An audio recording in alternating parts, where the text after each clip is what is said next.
নমস্কাৰ মই সমীৰণ বৰা আৰু স্বাগতম জনাইছো আটাইকে ক্লাস 10 ৰ সাধাৰণ বিজ্ঞানৰ এটা নতুন ভিডিঅলৈ আৰু আজিৰ ক্লাছত আমি পঢ়িবলৈ গৈ আছো তোমালোকৰ চেপ্টাৰ 9 যেটো হৈছে বংশগতি আৰু ক্ৰমবিকাশ বহুত বেছি ইন্টাৰেষ্টিং এটা চেপ্টাৰ হয় আৰু বহুত বেছি ইম্পৰ্টেন্ট হয় বংশগতি মানে এই যে আমি যে কওঁ যে বাপেকৰ পৰা পুতেকলে কেনেকৈ চৰিত্ৰবিলাক আহিলে মাকৰ পৰা কেনেকৈ ধৰণে আহিলে মাকৰ চকুকিটাও নীলা ৰঙৰ আছিল হেকাৰণে পুতেকৰো হল কেতিয়াবা নহবও পাৰে সো এই বস্তুবিলাক আমি কোড পঢ়িব লাগিব এই চেপ্টাৰটো পঢ়িব লাগিব সো চেপ্টাৰটো নিজে নিজৰ মাজতে দুটা চেপ্টাৰ নিচিনা এটা হৈ গল হেৰিডিটি এটা একদম কমপ্লিটলি এটা মানে ফাৰ্স্ট পাৰ্ট বুলি ভাবিব পাৰা যেটো আমি কবলৈ গৈ আছো কি বুলি বংশগতি আৰু বংশগতি যেতিয়া বহুত লং টাৰ্মত হ'ব বহুত দিনৰ বাবে ধৰি লোৱা বাপেকৰ পৰা পুতেকলে গল সেই পুতেকৰ পৰা তেওঁৰ পুতেকলে তেওঁৰ পুতেকৰ পৰা তেওঁৰ পুতেকলে এনেকে হাজাৰ হাজাৰ বছৰৰ পিছত হাজাৰ হাজাৰ বছৰৰ পিছত তুমি যেটো পৰিৱৰ্তন দেখা পাবা হেতু হবগে ইভলিউশন যেনেকৈ আমাৰ কৈ থকা হয় যে বান্দৰৰ পৰা মানুহ হল কিন্তু এটো একচুয়ালি সঁচা কথা নহয় আমি চেপ্টাৰটোৰ পিছত গম পামগে বান্দৰৰ পৰা মানুহ হোৱা হলে এতিয়া বান্দৰ আৰু মানুহ নাথাকিলেহেঁতেন সব মানুহ হৈ গলতেন সব বান্দৰ মানুহ হৈ গলতেন এনেকা হ'ব পাৰে নি ভাবা যে বোলে বান্দৰৰ পৰা মানুহ হল কিন্তু কেইটামান বান্দৰ থাকি গল এনেকা নহয় বুজি পাইছানে সো এই দুটা প্ৰজাতিত পৰে মানুহৰ এটো প্ৰজাতি বেলেগ বান্দৰৰ প্ৰজাতি বেলেগ কিন্তু আগতে ধৰি লোৱা মানুহে কাম কৰাৰ যিবিলাক ধৰণ আছিল চাৰিত্ৰিক বৈশিষ্ট্য আছিল ধৰি লোৱা হাতগিখনো ব্যৱহাৰ কৰিছিল খুজ কাহিবৰ কাৰণে কিন্তু লাহে লাহে হাতগিখন বেলেগ বস্তু ধৰিবৰ কাৰণে ব্যৱহাৰ কৰিলে ভৰিগিটা খুজ কাহিবৰ কাৰণে আৰু কমপ্লিটলি মানুহ এতিয়া আজিৰ দিনৰ মানুহ আৰু একদম সেই প্ৰথম তেতিয়াৰ দিনৰ মানুহৰ মাজত বহুতেই ডাঙৰ এটা পাৰ্থক্য আছে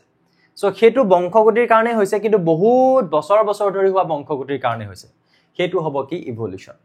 আৰু সিম্পলি আমি বংশগতি বুলি কলে ধৰিলা মাকৰ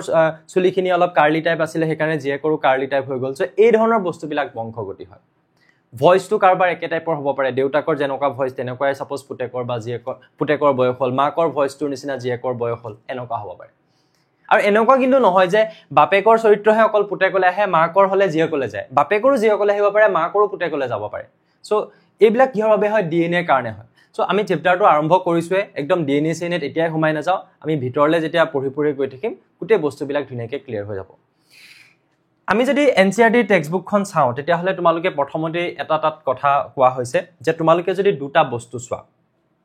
যৌন প্ৰজনন আৰু অযৌন প্ৰজনন এই দুটা প্ৰক্ৰিয়াৰ ফলত যিবিলাক পাৰ্থক্য দেখা পোৱা যায় যেনেকৈ ধৰি লোৱা কুহিয়াৰ এখিনিমান যদি কুহিয়াৰ তোমালোকে চোৱা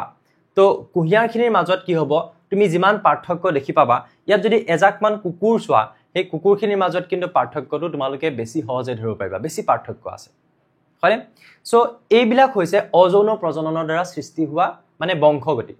চৰিত্ৰ বা আমি এনেকে ধৰণে ক'ব পাৰো যে অযৌন প্ৰজননৰ ফলত যেতিয়া মানে বংশ বৃদ্ধি হয় তেতিয়া ইটো আৰু হিতুৰ মাজত দেখি পোৱা যিমান পাৰ্থক্য থাকে সেই পাৰ্থক্য কিন্তু যৌন প্ৰজননৰ ফলত যদি হয় তেতিয়া হলে সেই পাৰ্থক্য বেছিকে দেখা পোৱা যায় এটা কিতাপখন যদি তুমি লাইন বাই লাইন পঢ়িবলৈ যোৱা ইমান ভালকে কথাবিলাক বুজি নোপোৱা মই ইয়াত একদম কিতাপখনৰো কিছুমান পেজলৈ তোমালোকক বুজাই যাম কিন্তু সেই কথাখিনি আমি যদি ভালকে বুজি নাপাই ওপৰে যদি চেপ্টাৰটো পঢ়ো অকল যদি কোৱেশ্চন আনসাৰ কৰিবলৈ যাওঁ কিন্তু চেপ্টাৰটোৰ কোনো মজাও নালাগিব আৰু একো ডেপথ কনসেপ্ট নবনিব সো ডেপথ কনসেপ্ট যদি আহিবলৈ হয় মই যেনেকে ধৰণে বস্তুবিলাক তোমালোকক লৈ যাব ট্ৰাই কৰিম তোমালোকে একদম পুৰা 100% কনসেন্ট্ৰেচন দিবা ঠিক আছে তেতিয়া বেছি ভালকে বুজি পাবা সো এটা বেসিক কথা যে যৌন প্ৰজননৰ ফলত যিবিলাক মানে বংশ বৃদ্ধি হয় তাৰ ফলত সেই বিভিন্ন জীৱবিলাকৰ মাজত যেটো পাৰ্থক্য দেখা পোৱা যায় হেতু বেছি হয় কাৰ তুলনাত অযৌন প্ৰজননৰ তুলনাত সো তেতিয়া এটা বস্তুৰ কথা আহিব যেটো হ'ব সাদৃশ্যতা আৰু বৈসাদৃশ্যতা সাদৃশ্যতা মানে একে বৈসাদৃশ্যতা মানে কি বিভিন্নতা আছে সো এই দুটাৰ ক্ষেত্ৰত যদি তুমি চোৱা ইয়াত বৈসাদৃশ্যতা ক'ত বেছিকে পাবা যৌন প্ৰজননৰ ফলত যিবিলাক বংশগতি হয় সেইবিলাকৰ ক্ষেত্ৰত তোমালোকে কি পাবা সাদৃশ্যতাটো অলপমান কমকে পাবা বৈসাদৃশ্যতাটো অলপ বেছিকে পাবা এনেটো ঠিকই আছে যে চাৰিখন ঠেং আছে দুখন কাণ আছে জিভা আছে দাঁত আছে নাক আছে এইবিলাক থাকিবই দুটা চকু কিন্তু তুমি দেখিলে ধৰিব পাৰিবা যে তাহাঁতৰ মাজত কিবা নহয় কিবা এটা পাৰ্থক্য আছে চোৱা বংশগতি এতিয়া বংশগতি যদি মই ডেফিনিশনটো তোমালোকক ক'বলৈ যাওঁ ডেফিনিশনটো তোমালোকে এনেকে ধৰণে ক'ব পাৰিবা যে বংশগতি মানে হৈছে আসলতে কি হয় এটা প্ৰক্ৰিয়া হয় কেনেকুৱা এটা প্ৰক্ৰিয়া যাৰ দ্বাৰা পিতৃ মাতৃৰ পৰা সন্তানলৈ চাৰিত্ৰিক বৈশিষ্ট্য গুণ আৰু লক্ষণসমূহ বংশানুক্ৰমে চালিত হয় বংশানুক্ৰমে মানে তোমাৰ ককাৰ পৰা দেউতালৈ আহিলে তোমাৰ দেউতাৰ পৰা তোমালৈ আহিলে তোমাৰ পৰা তোমাৰ ল'ৰা ছোৱালীলৈ যাব তোমাৰ ল'ৰা ছোৱালীৰ পৰা সেই ল'ৰা ছোৱালীৰ ল'ৰা ছোৱালীলৈ যাব কথাটো বুজি পাইছানে সো সেই পিতৃ মাতৃৰ পৰা চাৰিত্ৰিক বৈশিষ্ট্যবিলাক মই কৈছো নহয় এনেকুৱা হ'ব পাৰে যে ভয়েসটো ইভেন দেউতাকৰ নিচিনা একে হ'ব পাৰে কিছুমানৰ এনেকুৱা হয় যে একদম দেউতাকে যেনেকে ধৰণেৰে কথা কয় পুতেকে বা যেকেও একদম তেনেকুৱা এটা হুৰত কথা কয় সো এইবিলাকো চৰিত্ৰ হ'ব পাৰে এই বস্তুবিলাক কেনেকৈ আহে বংশানুক্ৰমে আহে পিতৃ মাতৃৰ পৰা তেওঁলোকৰ সতি সন্ততিলৈ সো এই অহাৰ যিটো প্ৰক্ৰিয়া তাকে আমি কি বুলি কওঁ তাকে আমি কওঁ বংশগতি যেনেকৈ ধৰিলোৱা মাক দেউতাকৰ দৰে যদি ইয়াত যদি চোৱা পিকচাৰখনত ইমান চাগে ধৰিব পৰা হৈ থকা নাই যে মাক দেউতাকৰ চুলিখিনি অলপ ব্ৰাউন কালাৰ নিচিনা হৈছে দেখিছেনে নে আৰু এই ছোৱালীজনীৰ চুলিখিনি অলপ সব ব্ৰাউন কালাৰ নিচিনা হৈছে হয়নে যদি তুমি অসমৰ মানুহ চোৱা অসমৰ মানুহবিলাকৰ ষ্টাইলটো অলপ বেলেগ হয়নে সাউথৰ মানুহখিনি চাবলৈ গ'লে বেলেগ আমেৰিকাৰ মানুহখিনি বেলেগ কিয় মাক দেউতাকৰ পৰা বংশানুক্ৰমে চৰিত্ৰবিলাক আহি থাকে আৰু সেইভাবেইটো গোটেই দেশখনৰ মানুহখিনি দেখিবলৈ অলপ একে টাইপৰ হয় আমেৰিকাৰ মানুহ বুলি ক'লে তেওঁলোক বহুত বেছি বগা হয় ধৰিলোৱা হয়নে এই হেনেকুৱা ধৰণৰ মানে বস্তুবিলাক সো বংশগতি মানে কি বুলি ক'লো এটো এটা প্ৰক্ৰিয়া হয় যিটো প্ৰক্ৰিয়াৰ দ্বাৰা পিতৃ মাতৃৰ পৰা সন্তানলৈ চাৰিত্ৰিক বৈশিষ্ট্যবিলাক আৰু লক্ষণসমূহ এই লক্ষণ মানে সেই লক্ষণ কথা কোৱাৰ লক্ষণ অঙ্গী ভঙ্গী এইবিলাক বস্তু ইভেন কিহৰ বাবে আহিব পাৰে এটা প্ৰক্ৰিয়াৰ বাবে আৰু সেই প্ৰক্ৰিয়াটোই হৈছে কি হেৰিডিটি বা বংশগতি ওকে নুবুজিবলগীয়া চাগে নাই এতিয়া আমি অকনমান ধুনীয়া এটা বস্তু পঢ়িম যেটো তোমালোকৰ কিতাপখনত দি থোৱা হৈছে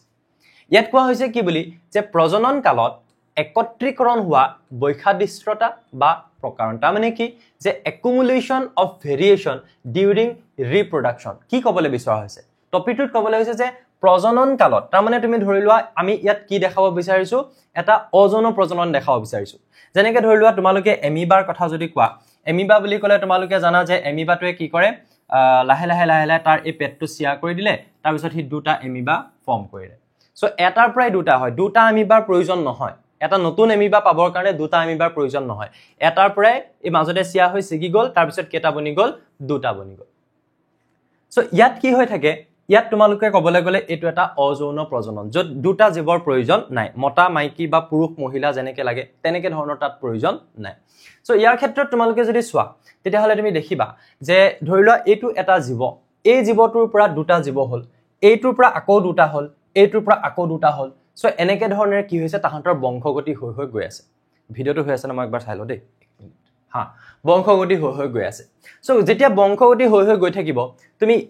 ইয়াৰ পৰা যেতিয়া দুটা জীৱৰ সৃষ্টি হ'ব সেই দুটাৰ মাজত তুমি কিবা এটা পাৰ্থক্য দেখিবা ইয়াৰ পৰাও দেখিবা আকৌ ইয়াৰ পৰাও দেখিবা সো হেতুৱে কৈছে যে প্ৰজনন কালত তাৰ মানে এহেতি যেতিয়া বংশ বৃদ্ধি কৰি গৈ থাকিব সেই সময়ছোৱাত একত্ৰীকৰণ হোৱা বৈশাদৃষ্টতা বা প্ৰকাৰণ বেলেগ মানে বৈশাদৃষ্টতা মানে কি বিভিন্নতা বিলাক বাহি গৈ একেলগে ফাইনালি কেনেকুৱা ধৰণৰ হয়গে তাৰ মানে চোৱাচোন চিত্ৰটো চালে বুজি পাবা ইয়াত তুমি দেখিছা এটো এটা জীৱ আছে হা ইয়াত তুমি নাভাবিবা যে এটো আকৌ এনেকে ধৰণেৰে কেলে আকিছে এটো আকিছে আৰু জাস্ট এনেকুৱা ধৰণে দেখাইছে এই কিছুমান তাৰ মানে চৰিত্ৰ দেখুৱা হৈছে কিছুমান নৰমালি ইয়াত কি দেখুৱা হৈছে কিছুমান চৰিত্ৰ এনেকে ধৰণে দেখুৱা হৈছে এটো এটা সিম্পল ডায়াগ্ৰাম সো ইয়াত কি কৰা হৈছে চাবা তুমি যদি দেখা যে ইয়াৰ পৰা যেতিয়া দুটা জীৱ বনিছে তাত এই পাৰ্টটো যে মই ৰেড কালাৰ কৰি দিছো তাৰ মিনিংটো কি যে এই দুটা বস্তুত আৰু এটো গ্ৰীন হৈ গৈছে দেখিছা তাৰ মানে এই জীৱটোতকে প্ৰায় সেই জীৱটোৰ নিচিনা একে তাৰ সমানে আকাৰ তাৰ যেনেকে এফালে তুমি দেখিছা যেনেকে মানুহৰ দুখন হাত থাকে দুটা ভৰি থাকে তেনেকে ধৰি লোৱা এইবিলাক হাত ভৰি বুলি দেখুৱা নাই খালি যিকোনো অংগ পতংগ হ'ব পাৰে যিকোনো ধৰণৰ মানে বডি ষ্ট্ৰাকচাৰ হ'ব পাৰে সো যেনেকুৱা আছে কমপ্লিট একে কিন্তু দুটা বস্তু ডিফাৰেন্স আছে চোৱা ইয়াৰ এটো কালাৰটো তুমি দেখিছা মই বেলেগ কৰি দিছো আৰু এই কালাৰটো বেলেগ কৰি দিছো ইয়াৰ পৰা মই কি বুজাইছো যে ই এটা বেলেগ চাৰিত্ৰিক বৈশিষ্ট্য পালে ইউ এটা বেলেগ পালে যেতিয়া ই বিভাজন হৈ দুটাৰ সৃষ্টি হ'ল এটা ইয়াৰ পৰা যেতিয়া ই বনিব তাত এই ষ্ট্ৰাকচাৰটো থাকিবই চোৱা ইয়াৰ ওপৰটো ৰেড দেখিছা ন ইয়াটো ৰেড আছে দেখিছা কিন্তু সেই দুটাত নতুন বেলেগ দুটা চেঞ্জ হৈছে কি হৈছে চোৱা এই সাইডটো চোৱা আৰু এই সাইডটো চোৱা এইকিটা দেখিছা নে এইটো আৰু এইটো ইয়াতকে ইয়াত ই বেলেগ ইয়াতকে ইয়াত ই বেলেগ তো তাৰ মানে কি এইটো আৰু এইটোৰ মাজতো এটা পাৰ্থক্য আহিলে যেনেকৈ তুমি ইয়াৰ পৰা যেতিয়া দুটা জীৱ সৃষ্টি হৈছে তেতিয়া ইয়াৰ আৰু ইয়াৰ মাজত পাৰ্থক্য আছে গতিকে ইয়াৰ পৰা তুমি চোৱা এইটো আৰু এইটোটো তাৰ নেক্সট জেনাৰেশনলৈ গৈছে লগতে আৰু দুটা তাত কিবা কিবি হাল হলনি হ'ব পাৰে তাৰ মানে কথাটো বুজি পাইছা সো ইয়াটো ঠিক তেনে ধৰণেৰে আকৌ যদি তুমি আৰু আগবাঢ়ি যোৱা তেতিয়া তুমি দেখিবা যে ইয়াত এইটো থাকিবই ইয়াত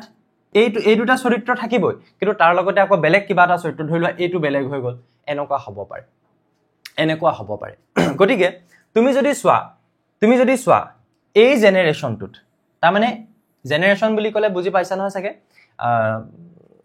তাৰ মানে আমি কি বুলি কওঁ ফাৰ্স্ট জেনাৰেশন সেকেন্ড জেনাৰেশন বুজি পাইছা চাগে কিছুমান বস্তু আমি ইংলিছত কলো চাগে বুজি পাওঁ হয়নে সো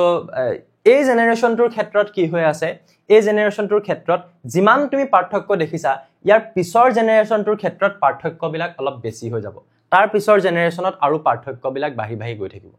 হয়নে নহয় ইয়াত মাত্ৰ পাৰ্থক্য এটা আছিল ইয়াৰ পিছৰ জেনাৰেশনটোত যদি তুমি পাৰ্থক্য চাবলৈ যোৱা তেতিয়ালে পাৰ্থক্য চোৱা ইয়াত পাৰ্থক্যবিলাক বাঢ়ি যাব লাহে লাহে বাঢ়ি যাব এই গুটেই চাৰিটাত যদি তুমি পাৰ্থক্য চাবলৈ যোৱা পাৰ্থক্যবিলাক বাঢ়ি যাব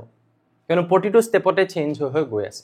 বুজি পাইছা গতিকে শেষত গৈ এনেকুৱা হ'ব যে এই জীৱটোৰ পৰা কমপ্লিট এনেকুৱাটা জীৱ গঠন সৃষ্টি হৈ যাব যেটো সম্পূৰ্ণ এটা বেলেগ ধৰণৰ সেইটোকে যেটো আমি কৈ থাকো যে মানুহ আগতে বেলেগ ধৰণৰ আছিল এতিয়া গৈ মানুহ কেনেকুৱা হৈ গ'ল বৰ্তমানৰ অৱস্থাটো পাইছে হেতু হৈছে কি হেতু হৈছে ইভলিউশন হেতু হৈছে ক্ৰমবিকাশৰ ফলত হোৱা বুজি পাইছা সো এই কথাটোৱে কৈছে যে প্ৰজনন কালত বৃদ্ধি যেটা কৰি গৈ আছে তেতিয়া একত্ৰীকৰণ হোৱা বৈখাদৃষ্টতা বা প্ৰকাৰণ তাৰ মানে সেই বিভিন্নতা সো হেতুৱে কৈছে যে ধাৰাবাহিকভাৱে এটা প্ৰজন্মৰ পৰা আন এটা প্ৰজন্মত সৃষ্টি হোৱা যি বৈচিত্ৰতা মানে হৈছে বিভিন্নতা এইবিলাক হৈছে বিভিন্নতা বুজিলো এতিয়া তোমালোকে আৰু অকনমান যদি চোৱা মই কিতাপৰ ল্যাঙ্গুৱেজত যদি বুজাবলৈ যাওঁ হা কিতাপখনতনো কি লিখা আছে আমি চাওঁ কি কৈছে চাবা যে জীৱবিলাকৰ মাজত থকা বৈখাদৃষ্টতাৰ ফলাফল এই যে বৈখাদৃষ্টতা হ'ল সেই বৈখাদৃষ্টতাৰ ফলত কি হ'বনো তাৰ মানে কৈছে চোৱা যে কোনো এটা প্ৰজাতিৰ অন্তৰ্গত এনেদৰে বৈখাদৃষ্টতাৰ সৃষ্টি হৈ জন্ম হোৱা জীৱবিলাকৰ সকলোবিলাকৈ প্ৰকৃতিত জীয়াই থাকেনে এই বস্তুটোৰ ওপৰত মই অলপ ডায়াগ্ৰাম দেখাই তোমালোকক বুজাম চোৱা অতি সহজে ক'ব পাৰো যে নাথাকে এই লাইনটোলে যোৱাৰ আগত মই ভাবিছো এই বস্তুটো তোমালোকে বুজি লোৱা ধৰি লোৱা পৃথিৱীত এই ব্যাক্টেৰিয়াবিলাক বহুত হাজাৰ বছৰ আগৰ পৰা আছে বহুত আমাৰ মানুহতকেতো বহুত হাজাৰ বছৰ আগৰ পৰা ধৰি লোৱা পৃথিৱীখনত থকা ব্যাক্টেৰিয়াবিলাক দুটা টাইপৰ আছিল একদম অতীততে হা কিবা কাৰণত পৃথিৱীখনত কোনোবা এটা অংশত ধৰি লোৱা উল্কাপিণ্ড পৰিলে বুলি যে কয় শুনিছা নহয় কিবা কিবি হল মুঠতে হৈ প্লানি কি হৈ গল তাৰ যেটো উষ্ণতা যেটো মানে টেম্পাৰেচাৰ হা উষ্ণতা সেই টেম্পাৰেচাৰটো বহুত বাঢ়ি গুছি গল সো টেম্পাৰেচাৰটো বাঢ়ি যাওঁতে তাত দুটা টাইপৰ ব্যাক্টেৰিয়া আছে এটা টাইপৰ ব্যাক্টেৰিয়া কলে যে আই এম ফাইন মই জীয়াই থাকিব পাৰিম তাৰ মানে এটো উষ্ণতাটো মই জীয়াই থাকিব পাৰিম কিন্তু এটা টাইপৰ ব্যাক্টেৰিয়া আছে যি কৈছে যে আই এম নট মই এটো উষ্ণতাত জীয়াই থাকিব নোৱাৰিম আৰু সো এই ব্যাক্টেৰিয়াটো তেতিয়া কি হৈ যাব মৰি যাব সো জীয়াই থাকিব কোনটো ব্যাক্টেৰিয়া এটো ব্যাক্টেৰিয়া এতিয়া কথা হল এই ব্যাক্টেৰিয়া কিটা কোৰ পৰা সৃষ্টি হৈছিল ধৰি লোৱা অতীততে এনেকুৱা এটা ব্যাক্টেৰিয়া আছিল প্ৰথমতে ধৰি লোৱা এনেকুৱা এটা ব্যাক্টেৰিয়া আছিল সেই ব্যাক্টেৰিয়াটোৰ পৰা দুটা ব্যাক্টেৰিয়াৰ সৃষ্টি হ'ল ঠিক আছে এটা ব্যাক্টেৰিয়া আছিল তাৰ পৰা ধৰি লোৱা দুটা ব্যাক্টেৰিয়াৰ সৃষ্টি হ'ল এই দুটা ব্যাক্টেৰিয়াত এটা পাৰ্থক্য আহিল ইয়াতকে এই দুটা ব্যাক্টেৰিয়াত এটা পাৰ্থক্য আহিল ধৰি লোৱা এই ব্যাক্টেৰিয়াটো এনেকুৱা আছিল যি ধৰি লোৱা 30 ডিগ্ৰী সেলসিয়াছলৈকে হি জীয়াই থাকিব পাৰে তাৰ পিছত এনেকুৱা দুটা ব্যাক্টেৰিয়াৰ সৃষ্টি হ'ল দুটাতে বিভিন্নতা আহি গ'ল এনেকুৱা বৈচিত্ৰতা আহিলে যে এই ব্যাক্টেৰিয়াটোৱে 70 ডিগ্ৰী সেলসিয়াছলৈকে জীয়াই থাকিব পাৰে কিন্তু এই ব্যাক্টেৰিয়াটোৱে সাপোজ 20 ডিগ্ৰী সেলসিয়াছলৈকেহে জীয়াই থাকিব পাৰে সেইটোটো হৈছে বৈখাদৃষ্টতা এটা জীৱৰ পৰা দুটা জীৱ হলে সম্পূৰ্ণ একে নহয় তাৰ ক্যাৰেক্টাৰিস্টিক বা তাৰ মানে কি বুলি কলে আমি কি বুলি কওঁ পাৰো তাৰ ধৰ্মকেইটাত এনেকুৱা ধৰণৰ পৰিৱৰ্তন আহিল তাৰ চাৰিত্ৰিক বৈশিষ্ট্যত এনেকুৱা পৰিৱৰ্তন আহিল যে ই 70 ডিগ্ৰী সেলসিয়াছও সহ্য কৰি ল'ব পাৰে কিন্তু ই নোৱাৰে তো আলটিমেটলি প্ৰথমতে যদি চাবলৈ যোৱা এহেতৰ মাজত কি আহিলে বৈচিত্ৰতা এহেতৰ মাজত কি আহিলে বৈখাদৃষ্টতা বা বৈচিত্ৰতা যে বিভিন্নতা আহিলে এতিয়া বিভিন্নতা অহাৰ কাৰণে ফলাফল কি হৈছে তাৰ পৰা কিবা সুবিধা অসুবিধা কিবা হৈছে নে হৈছে তুমি যদি চোৱা যে পৃথিৱীৰ যেটা উষ্ণতা বাঢ়ি গুছি গল সাপোজ পৃথিৱীখনৰ উষ্ণতা 60 ডিগ্ৰী সেলসিয়াছ হৈ গল সেই অংশটোত এতিয়া সেই অংশটোতটো ই জীয়াই নাথাকে সেই অংশটোত ই জীয়াই নাথাকে আৰু ই জীয়াই থাকিব সো এইটো কিহৰ কাৰণে হৈছে বৈচিত্ৰতাৰ কাৰণে সম্ভৱ হৈছে কিয়নো প্ৰথমতে 30 ডিগ্ৰী সেলসিয়াছতহে জীয়াই থাকিব পৰা আছিল সৃষ্টি হতে দুটা বেলেগ ধৰণৰ হ'ল সো বেলেগ ধৰণৰ যেতিয়া হ'ব তাত বেছি টেম্পাৰেচাৰ জীয়াই থাকিব পৰাটো এতিয়াও জীয়াই থাকিব তাৰ মানে কি হ'ল যে জীৱবিলাকৰ মাজত বৈখাদৃষ্টতাৰ ফলাফল স্বৰূপে এটাই কথা তুমি ক'ব পাৰিলা যে কোনো পৰিবেশত কোনোবা জীৱ যদি মৰিও যায় হি হয়তো জীয়াই থাকিব পাৰে হেতু কোৱা হয় প্ৰাকৃতিক নিৰ্বাচন প্ৰকৃতিয়ে নিৰ্বাচন কৰিলে যে তইহে থাকিব পাৰিবি তই নোৱাৰটো কাম নাই এতিয়া কি হ'ব ভাবা এতিয়া ইয়াৰ পৰা যেতিয়া আকৌ নতুন জেনেৰেচনৰ সৃষ্টি হ'ব হা সেইখিনি ব্যাক্টেৰিয়া এইটো টাইপৰ ব্যাক্টেৰিয়া তাৰ মানে আকৌ জীয়াই থাকিব পৰা হৈ যাব বুজি পাইছানে এইটো টাইপৰ ব্যাক্টেৰিয়া তেতিয়া কি হ'ব জীয়াই থাকিব পৰা হ'ব এইটো টাইপৰ ব্যাক্টেৰিয়া একদম নোহোৱা হৈ থাকিব আৰু সো লাহে লাহে লাহে লাহে এনেকুৱা টাইপৰ বেক্টেৰিয়াৰ ধৰি লোৱা বংশ বৃদ্ধি হ'ব গতিকে এই যে পাৰ্থক্য আহিলে পাৰ্থক্যটো কি আহিলে যে ই বেছি উষ্ণতালৈকে যাই থাকিব পাৰে ই নোৱাৰে থাকিব পৰাৰ কাৰণেহে কি কৰিছে ই বৰ্তি থাকিব পাৰিছে পৃথিৱীখনত সো সেইটো হৈছে তাৰ ফলাফল যে বৈচিত্ৰতা অহাৰ বাবে কিছুমান জীৱই কিছুমান পৰিস্থিতিত জীয়াই থাকিব পাৰে য'ত কিছুমান হয়তো নোৱাৰিব পাৰে এটা মই কিতাপৰ ল্যাঙ্গুৱেজত যদি ক'বলৈ যাওঁ তেতিয়া হলে কি কৈছে কিতাপখনে একবাৰ হেতু আমি চাই লওঁ ওকে কৈছে যে কোনো এটা প্ৰজাতিৰ অন্তৰ্গত এনেদৰে বৈশিষ্ট্যতাৰ সৃষ্টি হৈ জন্ম হোৱা জীৱবিলাকৰ সকলোবোৰে প্ৰকৃতিত জীয়াই থাকেনে এই মাত্ৰ তুমি গম পালা যে স্যাৰ নাথাকে তাৰ পিছত কৈছে অতি সহজে ক'ব পাৰো যে নাথাকে প্ৰকৃতিৰ জীৱবিলাকৰ মাজত সৃষ্টি হোৱা এনে বৈশাদিষ্টতাসমূহৰ ওপৰত ভিত্তি কৰি জীৱবিলাকে বেলেগ বেলেগ ধৰণে সুবিধা লাভ কৰে যেনেকৈ তুমি দেখিলা এটা সুবিধা লাভ কৰিলে যে হি জীয়াই থাকিব পাৰে বেছি উষ্ণতাত বৈশাদিষ্টতা কি আছিল যে হি 70 ডিগ্ৰী জীয়াব পাৰে ই 30 ডিগ্ৰী সো তাৰ সুবিধা হি কি পালে যে বেছি বেলেগ এটা পৰিস্থিতি কি পৰিস্থিতি আহি গল যে বহুত উষ্ণতা আহি গল তাতো হি জীয়াই থাকিব পাৰে বুজি পাইছা সো আমি আগতে উল্লেখ কৰি আহিছো যে যিবিলাক বেক্টেৰিয়াই অতি উষ্ণতাত জীয়াই থাকিব পাৰে সেইবিলাকৰ ওপৰেৰে গৰম বতাহ প্ৰবাহিত কৰি থাকিলেও হি জীয়াই থাকিবলৈ সক্ষম হয় এক্স্যাক্টলি সেইটো বস্তু আকৌ কিতাপখনত এক্সপ্লেইন কৰিছে যেটো মই মাত্ৰ তোমালোকক ক'লো তাৰপিছত কৈছে এনে বৈশাদিষ্টতা বিশিষ্ট জীৱবিলাক পৰিবেশৰ কিছুমান কাৰকৰ প্ৰভাৱত প্ৰকৃতিয়ে নিজে নিজে নিৰ্বাচন কৰে প্ৰকৃতি নিজে নিজে নিৰ্বাচন কৰে এনেকুৱা নহয় যে 70 ডিগ্ৰী সেলসিয়াছৰ বেক্টেৰিয়াটো জীয়াই থাকিব হেতু হি ডিসাইড কৰিছে এটো কোনে ডিসাইড কৰিছে প্ৰকৃতিয়ে নিজে ডিসাইড কৰিছে প্ৰাকৃতিকভাৱে তাত উষ্ণতা বাঢ়ি গল প্ৰাকৃতিকভাৱে উষ্ণতা বাঢ়ি যোৱাৰ বাবে 30 ডিগ্ৰী সেলসিয়াছত জীয়াই থাকিব পৰাটো মৰি গল আৰু কলে যে প্ৰকৃতিয়ে তই 70 ডিগ্ৰী সহ্য কৰিব পাৰটো ঠিক আছে তই জীয়াই থাক এটো প্ৰাকৃতিক নিৰ্বাচন বুজি পাইছা আৰু তাৰ আলমতে ক্ৰমবিকাশ প্ৰক্ৰিয়া সংঘটিত হয় মই যে কলো এতিয়া এই 70 ডিগ্ৰী সেলসিয়াছত যেটো বেক্টেৰিয়া আছিল এটো 70 ডিগ্ৰী সেলসিয়াছ যি জীয়াই থাকিব পাৰে 30 ডিগ্ৰী সেলসিয়াছত যি জীয়াই থাকিব নোৱাৰিছিল ইটো নোহোৱা হৈ গল সো লাহে লাহে ইয়াৰ বংশ বৃদ্ধি হ'ব এতিয়া ইয়াৰ পিছৰ পৰা যিবিলাক বেক্টেৰিয়া সৃষ্টি হ'ব হেবিলাক ইয়াৰ নিচিনা হ'ব হলনে ইয়াৰ নিচিনা সৃষ্টি হওঁতে সাপোজ এনেকুৱা হল যে এটা বেক্টেৰিয়া আছে হি 50 ডিগ্ৰী সেলসিয়াছলৈকে জীয়াই থাকিব পাৰে তাতকে তলত হলে হি মৰি যায় এটা বেক্টেৰিয়া আছে হি 20 ডিগ্ৰী সেলসিয়াছৰ তলত হলেহে মৰে হি 20 ডিগ্ৰী সেলসিয়াছও সহ্য কৰি থাকিব পাৰে এনেকুৱা পৰিস্থিতি আহি গল পৃথিৱীত এনেকুৱা পৰিস্থিতি আহি গল যে কি হৈ গল যে বহুত ঠাণ্ডা হৈ গুছি গল পৃথিৱীখন বহুত ঠাণ্ডা হৈ গল যত পৃথিৱীখনৰ টেম্পাৰেচাৰ সাপোজ 35 ডিগ্ৰী সেলসিয়াছ হৈ গল বা মই কলো যে ই সাপোজ ধৰি লোৱা ই -2 ডিগ্ৰী সেলসিয়াছলৈকে জীয়াই থাকিব পাৰে আৰু পৃথিৱীখনৰ টেম্পাৰেচাৰ সাপোজ 5 ডিগ্ৰী সেলসিয়াছ হৈ গল তেতিয়া হলে কোনটো টাইপৰ বেক্টেৰিয়া জীয়াই থাকিব এইটো টাইপৰ ইটোটো মৰিয়ে যাব আকৌ তেতিয়া বংশবৃদ্ধি ইয়াৰ পৰা যিখিনি হ'ব সেইখিনিহে জীয়াই থাকিব সো তেনেকে ধৰণে ক্ৰমবিকাশ হয় এটা বস্তু কমপ্লিটলি নোহোৱাৰ নিচিনা হৈ গল কোনো মানুহে এতিয়া পৃথিৱীত এনেকুৱা নাই যে হাতেৰো খুজকাহে ভৰিও খুজকাহে হয়নে সো হেতু টাইপৰ মানুহে নোহোৱা হৈ গল এতিয়া সব মানুহে ভৰিৰে খুজকাহে সব মানুহে হাতেৰে কি কৰে কাম কৰে সো হেতু হৈছে ক্ৰমবিকাশ বুজি পাইছা সো এইবিলাকৰ বিষয়ে পৰৱৰ্তী দফাবিলাকত আমি আলোচনা কৰিম ইয়াৰ পিছত যিবিলাক আমাৰ দফা আছে সেইবিলাকত আমি এইবিলাকৰ বিষয়ে আলোচনা কৰিম ওকে আচ্ছা ইয়াৰ পিছত কি আহিব চাবা ওকে মই এটা এক্সাম্পল দিছো চোৱা এটা পুখুৰী আছে হা এই পুখুৰীটোত এনেকুৱা হৈছে যে কিছুমান বেক্টেৰিয়া আছে কি আছে কিছুমান বেক্টেৰিয়া আছে এনেকুৱা কিছুমান বেক্টেৰিয়া আছে যিবিলাক বেক্টেৰিয়াই কিমান ডিগ্ৰী সেলসিয়াছলৈকে সহ্য কৰিব পাৰে 25 ডিগ্ৰী সেলসিয়াছলৈকে এহেতি সহ্য কৰিব পাৰে তাৰ পিছত বংশগতি হল এই বেক্টেৰিয়া বিলাকৰ পৰা নতুন ধৰণৰ বেক্টেৰিয়াৰ সৃষ্টি হল একদম একে ধৰণৰ কথা যত কিছুমান বেক্টেৰিয়া আছে যিবিলাক বেক্টেৰিয়া কি কৰিব পাৰে আপ টু মানে তোমাৰ 40 ডিগ্ৰী সেলসিয়াছ সাপোজ সহ্য কৰিব পাৰে আৰু ইয়াৰ পৰা এনেকুৱা কিছুমান বেক্টেৰিয়াৰ সৃষ্টি হল যিবিলাক বেক্টেৰিয়া সাপোজ আপ টু কিমান ডিগ্ৰী সহ্য কৰিব পাৰে ধৰি লোৱা 30 ডিগ্ৰী সেলসিয়াছলৈকে সহ্য কৰিব পাৰে এনেকুৱা ধৰণৰ এতিয়া হঠাৎ পুখুৰীটোৰ টেম্পাৰেচাৰ বাঢ়ি গল আগতে পুখুৰীটো 25 লৈকে সহ্য কৰিব পাৰিছিল 20 ডিগ্ৰী সেলসিয়াছত আছিল পুখুৰীটোৰ পানীখিনিৰ উষ্ণতা হঠাৎ পুখুৰীটোৰ পানীখিনিৰ উষ্ণতা বাঢ়ি গল আৰু বাঢ়ি প্লানি পুখুৰীটোৰ পানীখিনিৰ উষ্ণতা কিমান হৈ গুছি গল ধৰি লোৱা 38 ডিগ্ৰী সেলসিয়াছ হৈ গল এটা তুমি ভাবা কোনটো টাইপৰ বেক্টেৰিয়া জীয়াই থাকিব এটো 30 ডিগ্ৰী লৈকে জীয়াই থাকিব পাৰে এনেকুৱা ধৰণৰ বেক্টেৰিয়া বিলাক তেতিয়া তাত মৰি যাব নোহোৱা হৈ যাব আৰু তাত কোনখিনি বেক্টেৰিয়া জীয়াই থাকিব এইখিনি বেক্টেৰিয়া হেতাত জীয়াই থাকিব যি 40 ডিগ্ৰী সেলসিয়াছলৈকে সহ্য কৰিব পাৰে কিন্তু তুমি ভাবা যদি 25 ডিগ্ৰী সেলসিয়াছৰ মানে 25 ডিগ্ৰী সেলসিয়াছলৈকে হে টেম্পাৰেচাৰ সহ্য কৰিব পৰা বেক্টেৰিয়াখিনিয়ে যদি থাকিলেহেঁতেন তেতিয়াহলে গোটেই হোপাই মৰি থাকিলেহেঁতেন কমপ্লিট বেক্টেৰিয়াই নোহোৱা হৈ গলহেঁতেন কিন্তু এই বেক্টেৰিয়াখিনিয়ে মানে কি হৈছে বংশগতিৰ ফলত দুটা চাৰিত্ৰিক বৈশিষ্ট্যৰ বেক্টেৰিয়া সৃষ্টি কৰিলে বৈশাদৃশ্যতা তাত আহিলে যে আগতে 25 আছিল ঠিকই কিন্তু এতিয়া 40 ডিগ্ৰীও আৰু 30 ডিগ্ৰীও দুটা টাইপৰ বেক্টেৰিয়া সৃষ্টি কৰিলে যদি নকৰিলে হেতেন যদি চোৱা তুমি মনতে ভাবা যে এনেকুৱা বেক্টেৰিয়া সৃষ্টি কৰিলে ইউ 25 ডিগ্ৰী সেলসিয়াস ইউ 25 ডিগ্ৰী সেলসিয়াসতে জীয়াই থাকিব পাৰে তেতিয়ালে পুখুৰীটোৰ টেম্পাৰেচাৰ যেতিয়া 38 ডিগ্ৰী সেলসিয়াস হৈ যাব দুইখিনি বেক্টেৰিয়া নোহোৱা হৈ যাব সব মৰি যাব গতিকে এইটোৱে এটা ফলাফল যে বৈচিত্ৰতা আহিলে যাৰ বাবে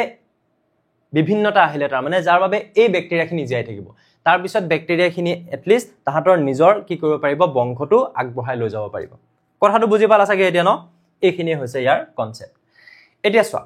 কোৱেশ্চন আছে প্ৰশ্নাৱলী প্ৰথমটো কোৱেশ্চন কি বুলি কোৱা হৈছে যে যদি অযৌন প্ৰজনন প্ৰক্ৰিয়াৰে বংশ বিস্তাৰ কৰা কোনো এটা প্ৰজাতিৰ জনসংখ্যাৰ এ চাৰিত্ৰিক বৈশিষ্ট্যৰ পৰিমাণ 10% আৰু সেই একে জনসংখ্যাৰ বি চাৰিত্ৰিক বৈশিষ্ট্যৰ পৰিমাণ 60% হয় তেন্তে কোনটো চাৰিত্ৰিক বৈশিষ্ট্য আগতে উৎপত্তি হৈছিল চোৱা কথাটো এনেকুৱা ধৰণৰ উত্তৰটো তোমালোকে গম পাবা বাৰু উত্তৰটো একদম ইজিয়ে হয় যে মই কৈ দিলো যে বিৰ চাৰিত্ৰিক বৈশিষ্ট্য আগতেকৈ উৎপত্তি হৈছিল তো কেনেকৈ হৈছিল তোমালোকে দেখিছা যে আমাৰ কোৱেশ্চনটোত কোৱা হৈছে দুটা পাৰ্চেন্টেজৰ কথা এৰ কাৰণে কোৱা হৈছে 10% আৰু যেটো কোৱা হৈছে বিৰ কাৰণে কিমান 60% এতিয়া এই পাৰ্চেন্টেজ গিটা কিনো কৈছে যে বংশ বিস্তাৰ কৰা যিকোনো এটা প্ৰজাতিৰ এ চাৰিত্ৰিক বৈশিষ্ট্যৰ 10% চাৰিত্ৰিক বৈশিষ্ট্যৰ পৰিমাণটো 10% তাৰ মানে মিল বৈসাদৃশ্যতা নহয় সাদৃশ্যতা এই বিৰ বাবে সাদৃশ্যতা হৈছে 60% আৰু এৰ বাবে সাদৃশ্যতা হৈছে 10% যাৰ সাদৃশ্যতাটো কতো লিখা নাই চাৰিত্ৰিক বৈশিষ্ট্যৰ পৰিমাণ বুলি লিখিছে চাৰিত্ৰিক বৈশিষ্ট্য মানে একে একে চাৰিত্ৰিক চৰিত্ৰৰ নিচিনা হেনেকুৱা ইয়াত কিমান হৈছে এৰ ক্ষেত্ৰত 10% আৰু বিৰ ক্ষেত্ৰত 60% সো কোন আগতে আহিছে মই কৈছে যিমানে পিছলে গৈ থাকিব চাৰিত্ৰিক বৈশিষ্ট্যৰ মাজত বিভিন্নতা হিমানে আহি থাকিব তাহাতৰ মাজত মিল বিলাক হিমানে কমি আহি থাকিব গতিকে ইয়াত যদি মিল বেছিকে 60% কাৰ ক্ষেত্ৰত হৈ আছে বিৰ ক্ষেত্ৰত গতিকে কোনটো জীৱ আগতে উৎপত্তি হৈছিল বি জীৱটো আগতে উৎপত্তি হৈছিল বুজি পালো আমি সবে ইয়াৰ পৰা গল হা এনেকে ধৰণেৰে হল সো আমাৰ জীৱ বুলি কোৱা নাই এটোক চাৰিত্ৰিক বৈশিষ্ট্য বুলি কৈছে এটো হৈছে এটা বৈশিষ্ট্য চাৰিত্ৰিক বৈশিষ্ট্য হে চাৰিত্ৰিক বৈশিষ্ট্যটো 10% আৰু বি চাৰিত্ৰিক বৈশিষ্ট্যটো ধৰি লোৱা কিমান বুলি কৈছে 20% বুজি পাইছানে কথাটো তেতিয়ালে কোনটো আগতে আহিছিল যেনেকে ধৰি লোৱা আমাৰ এতিয়া কি আহিছে আগতে 4G আছিল ন আৰু এতিয়া 5G আছিল এতিয়া তুমি যদি চোৱা এই দুটা ধৰি লোৱা দুটা বৈশিষ্ট্য হা যে এটা 5G আৰু এটা 4G হলে এতিয়া খুব বেছিকে কোনটো ব্যৱহাৰ কৰা হৈ আছে বৰ্তমান ধৰি লোৱা 4G কিয়নো 4G টো আগতে আহিছিল এতিয়া লাহে লাহে কি আহিছে 5G আহিছে সো 5G ব্যৱহাৰ কৰা মানুহৰ সংখ্যা ধৰি লোৱা কম আইফোন ইউজ কৰা মানুহৰ সংখ্যা কম যেনিবা এন্ড্ৰইড টো আগতে আহিছিল গতিকে সেই এন্ড্ৰইড ফোন ব্যৱহাৰ কৰা মানুহৰ সংখ্যা বেছি সো যেটো আগতে আহে হেতু বেছিকে ইউজ হৈ থাকে ঠিক তেনেধৰণে যেটো চাৰিত্ৰিক বৈশিষ্ট্য আগতে আহে সেই বৈশিষ্ট্যটো বেছিকে পোৱা যায় কথাটো বুজি পাইছানে আগতে কোন আহিছিল 4G এটো এটা চাৰিত্ৰিক বৈশিষ্ট্য যেনিবা 5G এটো এটা চাৰিত্ৰিক বৈশিষ্ট্য কোনটো বৈশিষ্ট্য বেছিকে পোৱা যায় 4G কিয় হি আগতে আহিছিল ফৰ এক্সাম্পল জাস্ট ৰিলেট কৰিব পাৰা সো যেটো চাৰিত্ৰিক বৈশিষ্ট্য বেছি শতাংশত আছে গম পাবা সেই চাৰিত্ৰিক বৈশিষ্ট্যটো হয়তো আগৰ পৰা আছে আগতে আছিল এটা নতুনকে কিবা এটা চাৰিত্ৰিক বৈশিষ্ট্য আহিছে হেকাৰণে তাৰ যেটো পাৰ্চেন্টেজ হেতু কম 10% বুজি পালে নেক্সট আৰু এটা কোৱেশ্চন আছে সোৱা এটো নেক্সট আৰু এটা কোৱেশ্চন আছে এটো 2 নম্বৰ কোৱেশ্চনটো যে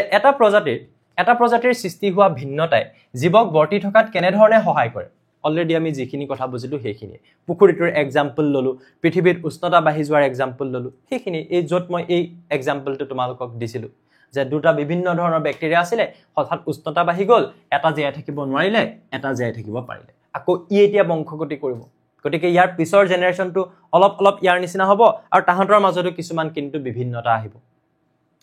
কৈছে যে প্ৰকৃতিৰ জীৱবিলাকৰ মাজত সৃষ্টি হোৱা বৈসাদৃশ্যতাৰ ওপৰত ভিত্তি কৰি জীৱবিলাকে বেলেগ ধৰণৰ সুবিধা লাভ কৰে যেনেকৈ জীয়াই থকাৰ সুবিধা লাভ কৰিলে হয়নে এনে বৈসাদৃশ্যতা বিশিষ্ট জীৱবিলাকক পৰিবেশৰ কিছুমান কাৰকৰ প্ৰভাৱত পৰিবেশে নিজে নিৰ্বাচিত কৰে পৰিবেশৰ কিছুমান কাৰক যেনেকৈ উষ্ণতা বাঢ়ি গল হেতু এটা কাৰক তাৰ ভিতৰত পৰিবেশে নিজে সিলেক্ট কৰিলে নিৰ্বাচন কৰিলে তই পাৰিবি জীয়াই থাকিব তই নোৱাৰ বুজি পাইছা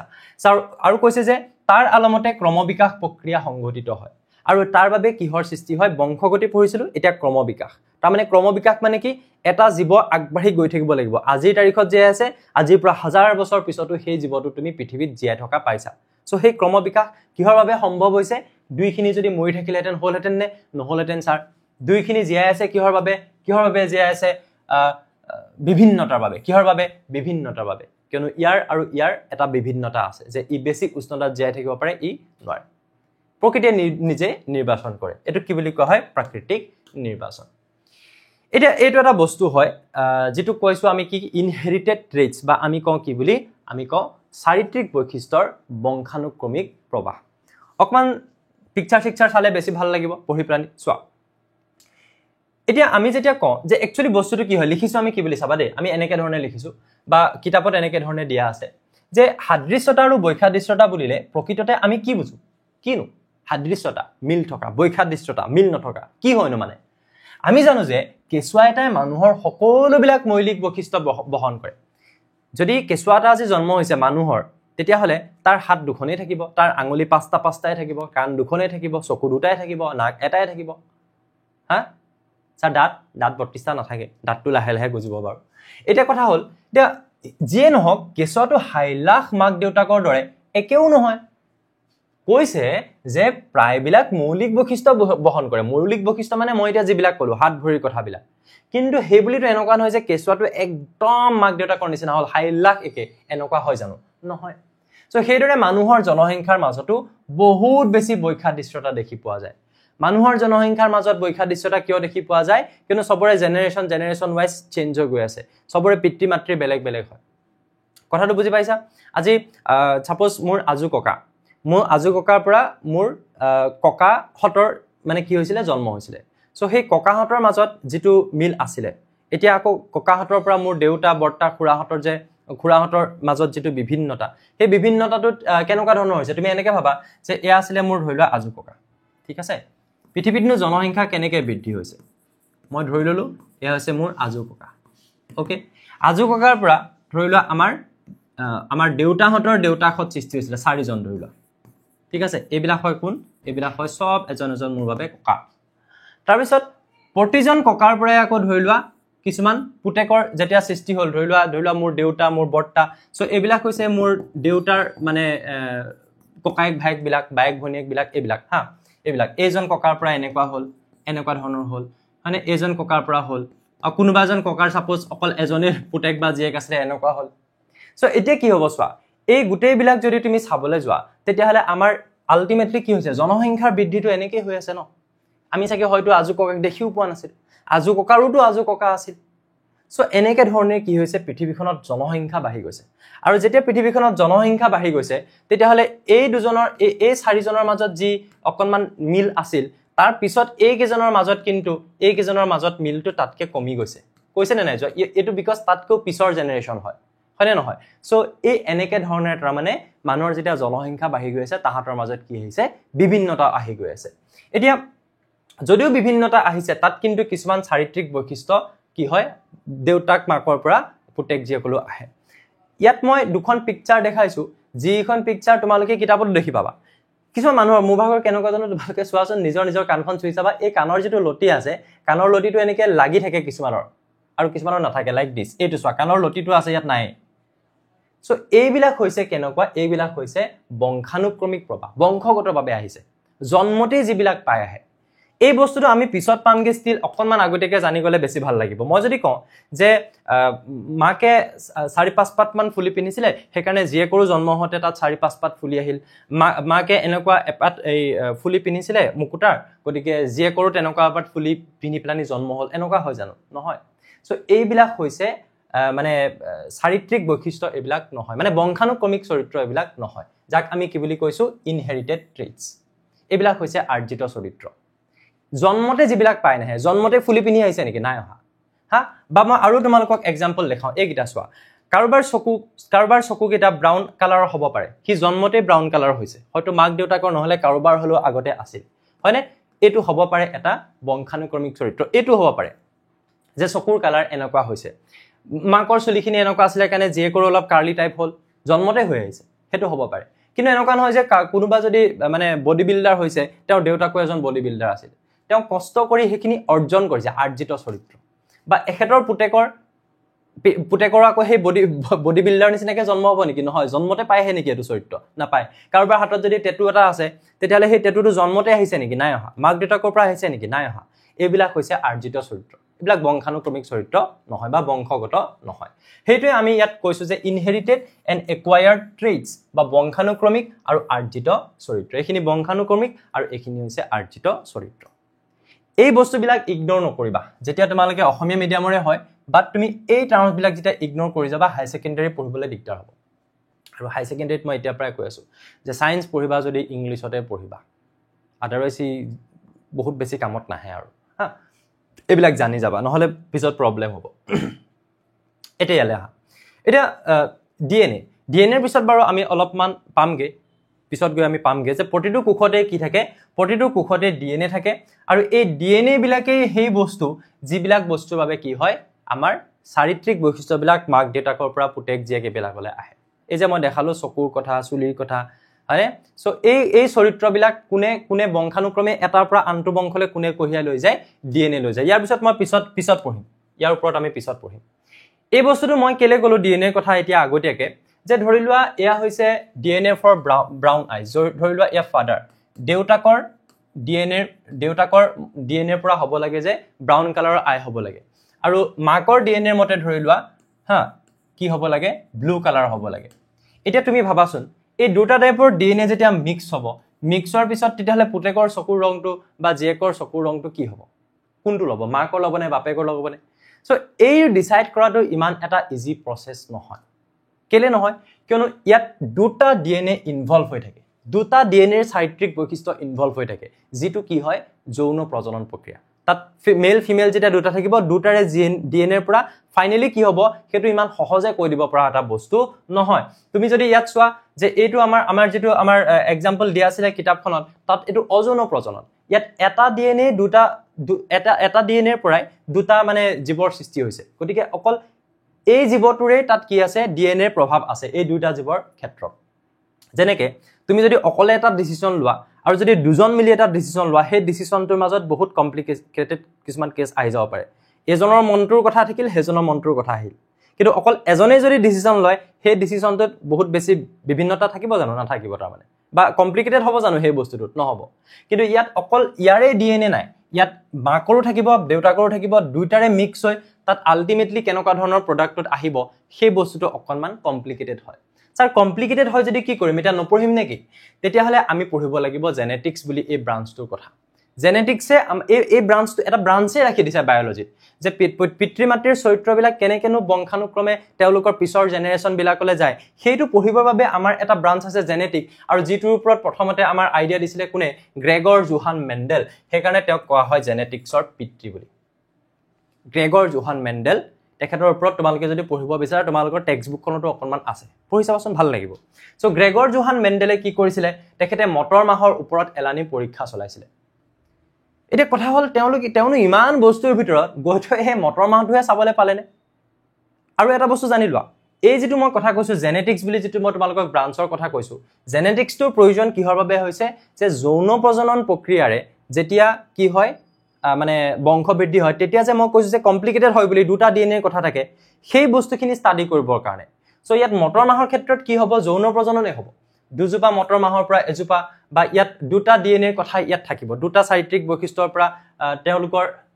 অহা নাই যে আমাৰ স্লাইডটো ওকে সো মটৰ মাহৰ ক্ষেত্ৰটো কি হ'ব যৌন প্ৰজননৰ ফলতে বংশ বৃদ্ধি হ'ব সো যৌন প্ৰজননৰ ফলত যেতিয়া বংশ বৃদ্ধি হয় তেতিয়া চাৰিত্ৰিক বৈশিষ্ট্যবিলাক কেনেকুৱা হয় হেতু এটা বহুত কমপ্লিকেটেড বস্তু এটো কিহৰ দ্বাৰা বুজিব পাৰি বুলি কৈছো জেনেটিক্স নামৰ ব্ৰাঞ্চ এটা আছে তাত এইখিনি বস্তুৰ বিষয়ে ষ্টাডি কৰা হয় আৰু গ্ৰেগৰ জোহান মেণ্ডেলে প্ৰথমতে এক পদক্ষেপ লৈছিলে মটৰ মাহৰ গছ লৈ যাৰ কাৰণে তেওঁক কোৱা হয় কি বুলি মানে জেনেটিক্সৰ পিতৃ বুলি কোৱা হয় এতিয়া গ্ৰেগৰ জোহান মেণ্ডেলেনো মটৰ মাহ কেলে বিচাৰি ললে তাৰ কেইটামান কাৰণ আছে দুটা টাইপৰ একদম স্পেসিফিক বৈশিষ্ট্য তাতে পোৱা যায় উখ চাপৰ বগা বেঙুনিয়া ঘুৰণিয়া খুতুৰা হেউজিয়া হালধীয়া একদম পুৰা কমপ্লিটলি ধুনিয়াকে ডিফাইন হয়তো গোল হ'ব নহলে খুতুৰা হ'ব ত্ৰিভুজ আকৃতিৰ হ'ব বলে কিবা হ'ব এনেকা নাই আৰু ঘুৰণিয়া হলে ঘুৰণিয়া খুতুৰা হলে খুতুৰা বীজ দুটা টাইপৰে বীজ পাবা বেঙুনিয়া বগা উখ আৰু চাপৰ হেউজিয়া আৰু হালধীয়া সো নিৰ্দিষ্টকে দুটা বৈশিষ্ট্য যেনেকে এটা ডিএনএ এটা ডিএনএ দুটা ডিএনএ এটা ডিএনএৰ বাবে ব্ৰাউন হ'ব লাগে এটাৰ বাবে ব্লু হ'ব লাগে কোনটো জিকিব এতিয়া একচুয়ালি ফাইনালি গৈ কেনেকুৱা হ'ব সো তাত আমাৰ দুটাৰ চাৰিত্ৰিক বৈশিষ্ট্যৰ পৰা কেনেকুৱা হ'বগে লাগে সো ঠিক তেনে ধৰণে মটৰ মাহ গছজোপাই আমাক তেনেকুৱা দুটা দুটা চাৰিত্ৰিক বৈশিষ্ট্য দিব পাৰে হেউজিয়া হলে ইটো হালধীয়া হালধীয়া হলে ইটো হেউজিয়া ঘূৰণীয়া হলে ইটো হুটৰা হুটৰা হলে ইটো ঘূৰণীয়া কথাটো বুজি পাইছানে সো এই দুটা দুটা চাৰিত্ৰিক বৈশিষ্ট্য মটৰ মাহে বহন কৰে আৰু মই কেইটামান পইণ্টটো তোমালোকৰ ইয়াতে সেইকাৰণে লিখি দিছো প্ৰথম কথা সহজে উপলব্ধ মটৰ মাহ গছটো ইমান বিচাৰি ফুৰিব নালাগে ঠিক আছে মটৰ মাহ সহজে উপলব্ধ মটৰ মাহ গছ সহজে পোৱা যায় আৰু দ্ৰুত বৃদ্ধি পাই পটাপট বাঢ়ি যায় এনেকুৱা নহয় যে তুমি বংশ বৃদ্ধিটো চাবৰ বাবে তুমি বহুত বছৰ বছৰ ওয়েট কৰিবলগীয়া হৈছে তেতিয়া তেওঁ কিমান মানে এক্সপেৰিমেন্টটো কেনেকৈ কৰিব মানুহৰ জীৱনত বয়স থাকেহে 100 বছৰ আৰু তেওঁটো হয়তো এক্সপেৰিমেন্টটো কৰোতে 30 মান চাগে পাৰ হৈ গুছি গৈছিল পঢ়িবাচোন ভালকে গম পাবা নহয় সেইখিনি কথা গতিকে তেওঁৰ জীৱন কালতে যদি তেওঁ সেই এক্সপেৰিমেন্টটো কৰিব বিচাৰিছে তো এনেকুৱা এটা বস্তুৱে ল'ব লাগিব যি সহজে বাঢ়ি যায় পটাপট বাঢ়ি যায় যেনেকৈ মটৰ মাহ তাৰ বৃদ্ধিটো সহজে হয় কম সময়তে ফল দিয়ে মটৰ মাহত ফলও খুব কম সময়তে লাগে এতিয়া মই যে দেখালো উখ চাপৰ তাত গছজোপাৰ কথা আছে কিন্তু মই ঘূৰণীয়া আৰু যেতিয়া মই হুটৰা বুলি কলো হেউজিয়া হালধীয়া বুলি কলো তাত মটৰ মাহৰ বীজটোৰ কথা আহি গল তাৰ মানে ফল সো হুনকালে বীজ লাগিব হয় নে নহয় লাগিব নালাগে লাগিব গতিকে আমি আৰু এটা সেকেন্ড পইণ্ট হল কি যে কম সময়তে ফল দিব পাৰে মটৰ মাহ গছত কি হয় কম সময়ৰ ভিতৰতে ফুল ফুলি বীজ হৈ যায় ফুলো ফুলে আৰু বীজও হৈ যায় যাৰ বাবে বহুত কেইটা প্ৰজন্ম অধ্যয়ন কৰিবলৈ সুবিধা হৈছিল এজোপা মটৰ মাহৰ পৰা দুজোপাৰ পৰা এজোপা আকৌ মানে কেনেকে ধৰণৰ সৃষ্টি হৈছে প্ৰথমতে ধৰিলা যিমান মটৰ মাহৰ গছ লৈছিলে দুজোপা মটৰ মাহ লল তাৰ পৰা কেইজোপাৰ সৃষ্টি হল আমি পঢ়িম এতিয়া এইখিনি বস্তু সো হেনেকে ধৰণৰে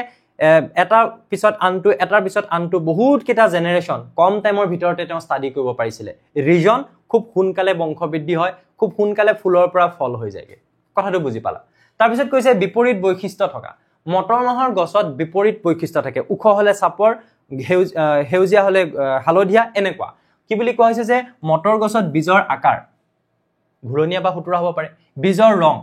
হেউজিয়া বা হালধীয়া হ'ব পাৰে ফুলৰ ৰং বেঙুনীয়া বা বগা হ'ব পাৰে ডালৰ আকাৰৰ ওপৰতো আকৌ আহিব পাৰে এখন চাৰ্ট মই আৰু এখন দেখাম এতিয়া এনেকুৱা ধৰণৰ কিছুমান স্পষ্ট বিপৰীত বৈশিষ্ট্য দেখা পোৱা যায়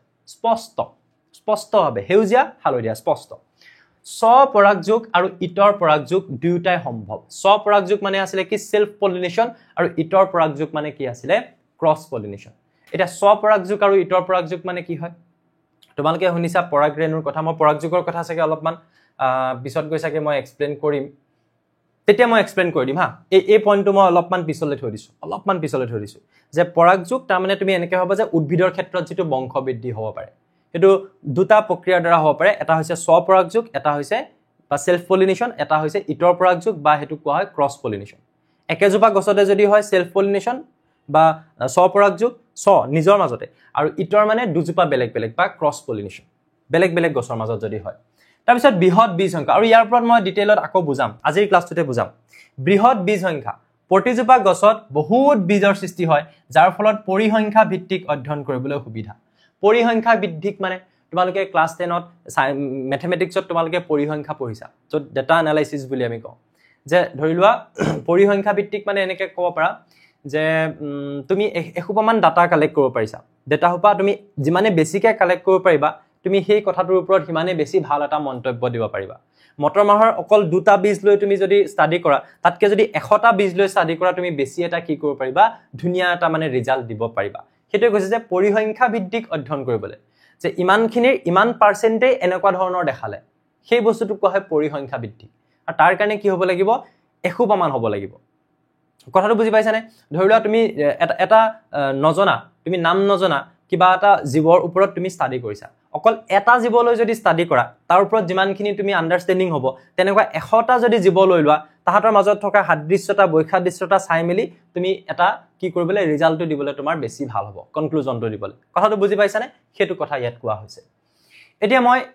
পৰাগযোগৰ কথা মই ইয়াতে তোমালোকক কৈ ল'ব পাৰো যে পৰাগযোগ অৰ্থাৎ পলিনেশন যেতিয়া আমি কওঁ যে পোক পৰুৱাবিলাক যেতিয়া ফুলত পৰিলে তাহাঁতৰ ঠেং বিলাকত লাগি যায় পৰাগৰেণু গৈ বেলেগ এজোপা যেতিয়া ফুলত পৰে তেতিয়া সেই ফুলজোপাৰ গৰ্ভাশয়ত গৈ আমি জানো যে শুক্ৰাণু ডিম্বাণুৰ কথা অলপমান হলেও তোমালোকে হয়তো পঢ়িছা ঠিক তেনেদৰে ইয়াৰ ক্ষেত্ৰত কি হ'ব ইয়াৰ ক্ষেত্ৰত তোমালোকে এইখিনি বস্তু পাবা এইখিনি বস্তু যাক আমি কি বুলি কৈছো মানে পুংজনন কোষ স্ত্ৰীজনন কোষ সো এইবিলাক আমাৰ আগৰ চেপ্টাৰটোৰ বস্তু আছিল তাৰো কনসেপ্ট অলপমান লাগিব সো সেইটো আছিল আমাৰ পলিনেশন বা আমাৰ পৰাগযোগৰ এটা কনসেপ্ট যে এজোপা জবা ফুল আছে সাপোজ এই জবা ফুলজোপাৰ ক্ষেত্ৰত আমি এই মাজত এইটো কি বুলি কৈছিলো আমি গৰ্ভমুণ্ড এইটো আগৰটো চেপ্টাৰ হয় এইটো গৰ্ভমুণ্ড আৰু বাকি এইবিলাকক কি বুলি কোৱা হয় এইডলক কি বুলি কোৱা হয় গৰ্ভদণ্ড এই গৰ্ভমুণ্ড এটা মুণ্ড মানে কি মূৰ তাৰ পিছত এইফালে আহি থাকা এইফালে এডাল জিডাল নলী তুমি দেখিছা এইডলক কি বুলি কোৱা হৈছে গৰ্ভদণ্ড আহি এই ভিতৰৰ যেটো অংশ এটো হৈছে গৰ্ভাশয় ইয়াতে এটা নতুন বীজৰ সৃষ্টি হয় গৰ্ভাশয় কোৰ পৰা হয়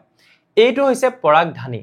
আৰু পুংদণ্ড দেখিছানে পুংদণ্ড মানে এইবিলাক এই পুংদণ্ডৰ মূৰত কি থাকে পৰাগধানী আৰু এই পৰাগধানী আৰু পুংদণ্ডক একেলগে আমি কি বুলি কওঁ পুংকেশৰ আৰু ইয়াতে থাকে পৰাগৰেণু আৰু এই পৰাগৰেণু গৈ যেতিয়া এই গৰ্ভমুণ্ডত পৰে তাৰ মাজেদি জৈ কলেদি গৈ গৰ্ভদণ্ডেদি গৈ যেতিয়া আকৌ গৰ্ভাশয়ত পৰিব সেই পৰাগৰেণু গৈ যেতিয়া সেই গৰ্ভাশয়ত পৰিব পৰাগৰেণু হিচাপে আকৌ গৰ্ভাশয়ত নপৰে কেনেকৈ পৰে কি পুংজনন কোষ হিচাপে যায় পৰাগৰেণু আহি যেতিয়া গৰ্ভমুণ্ডত পৰে গৰ্ভমুণ্ডত পৰিলে তাত কিহৰ সৃষ্টি হয় পুংজনন কোষ সেই পুংজনন কোষ কাৰ মাজেদি যায় ইয়াৰ মাজেদি যায় গৰ্ভদণ্ডৰ মাজেদি বা এই পৰাগনলীদি যাব গৈ পেলানি ক'ত পৰিবগে এই গৰ্ভাশয়ত পৰিব এই গৰ্ভাশয়ত আকৌ থাকে কি স্ত্ৰীজনন কোষ আৰু তেতিয়া তাত কিহৰ সৃষ্টি হয় আমাৰ যেটো আমি জাইগত যোজন কোষৰ সৃষ্টি হয় আৰু তাৰ পৰা নতুন ফলৰ সৃষ্টি হয় এটা আমি বহুত বেছি ডিটেইলত না যাও কিন্তু ইয়াতে আমি যেতিয়া এই দুটা বস্তুৰ কথা কম যে পৰাগযোগ বা পলিনেশন দুটা টাইপৰ আছে বুলি কৈছো এটা হৈছে স্বপৰাগযোগ এই ধৰি লোৱা এইজোপা হৈছে এজোপা গছ হা এইজোপা হৈছে এজোপা গছ আৰু এই গছজোপাতে ধৰি লোৱা দুটা টাইপৰ ফুল আছে মানে তিন পাহমান ইয়াতে ফুল আছে তিনি পাহমান ফুল মই ইয়াতে দেখাইছো হল তাৰ পিছত মই এফালে দেখালো আৰু এজোপা গছ এজোপা বেলেগ এজোপা গছ ঠিক আছে এজোপা বেলেগ এজোপা গছ আৰু এই গছজোপাৰ ক্ষেত্ৰটো ইয়াত এনেকে ধৰণে ধৰি লোৱা ফুল আছে বা এনেকুৱা হ'ব পাৰে যে এজোপা একেটা কালাৰৰে হ'ব পাৰে দুইজোপা একদম একে ধৰণৰ গছেই হ'ব পাৰে জবা ফুল গোলাপ ফুল তেনেকুৱা হ'ব পাৰে এটা কথা হল যদি এনেকুৱা হয় যে এইজোপাৰ একেজোপা গছতে ইয়া এপাহ ফুলৰ পৰা গৈ আনপাহ ফুলত বা হেপা ফুলৰে মানে পৰাগৰেণু গৈ হেপা ফুলতে এনেকুৱা যদি হয় পৰাগৰেণু গৈ প্লানি যদি পৰে আৰু মই এতিয়া দেখুৱাৰ নিচিনাকে এই পৰাগনলীদি গৈ সেই পুংজনন কোষ গৈ যেতিয়া গৰ্ভাশয়ত পৰি আকৌ নতুন ফলৰ সৃষ্টি হয় একেজোপা ফুলৰ মাজতে তেতিয়াহলে হেতু কি বুলি কোৱা হয় হেতু কোৱা হয় স্বপৰাগযোগ আৰু যেতিয়া তুমি কবা যে বেলেগ এজোপা গছৰ মাজত এটো স্বপৰাগযোগ দেখিলা হয় নে নহয় যেতিয়া এনেকুৱা হ'ব যে এজোপা গছ আকৌ এজোপা বেলেগ এজোপা গছ এই দুজোপা গছৰ মাজত কি হৈছে পৰাগযোগ হৈছে এনেকুৱা হৈছে যে এই গছজোপাৰ পৰা পৰাগৰেণু আহিছে এই পৰাগৰেণু আহি আন এজোপা গছৰ ফুলত পৰিছে এই গছজোপাৰ পৰা পৰাগৰেণু ক'ৰ পৰা যাব তাৰ যেটো আমি কি বুলি কৈছিলো যে আমি দুটা বস্তু কৈছিলো নহয় এটা আছিল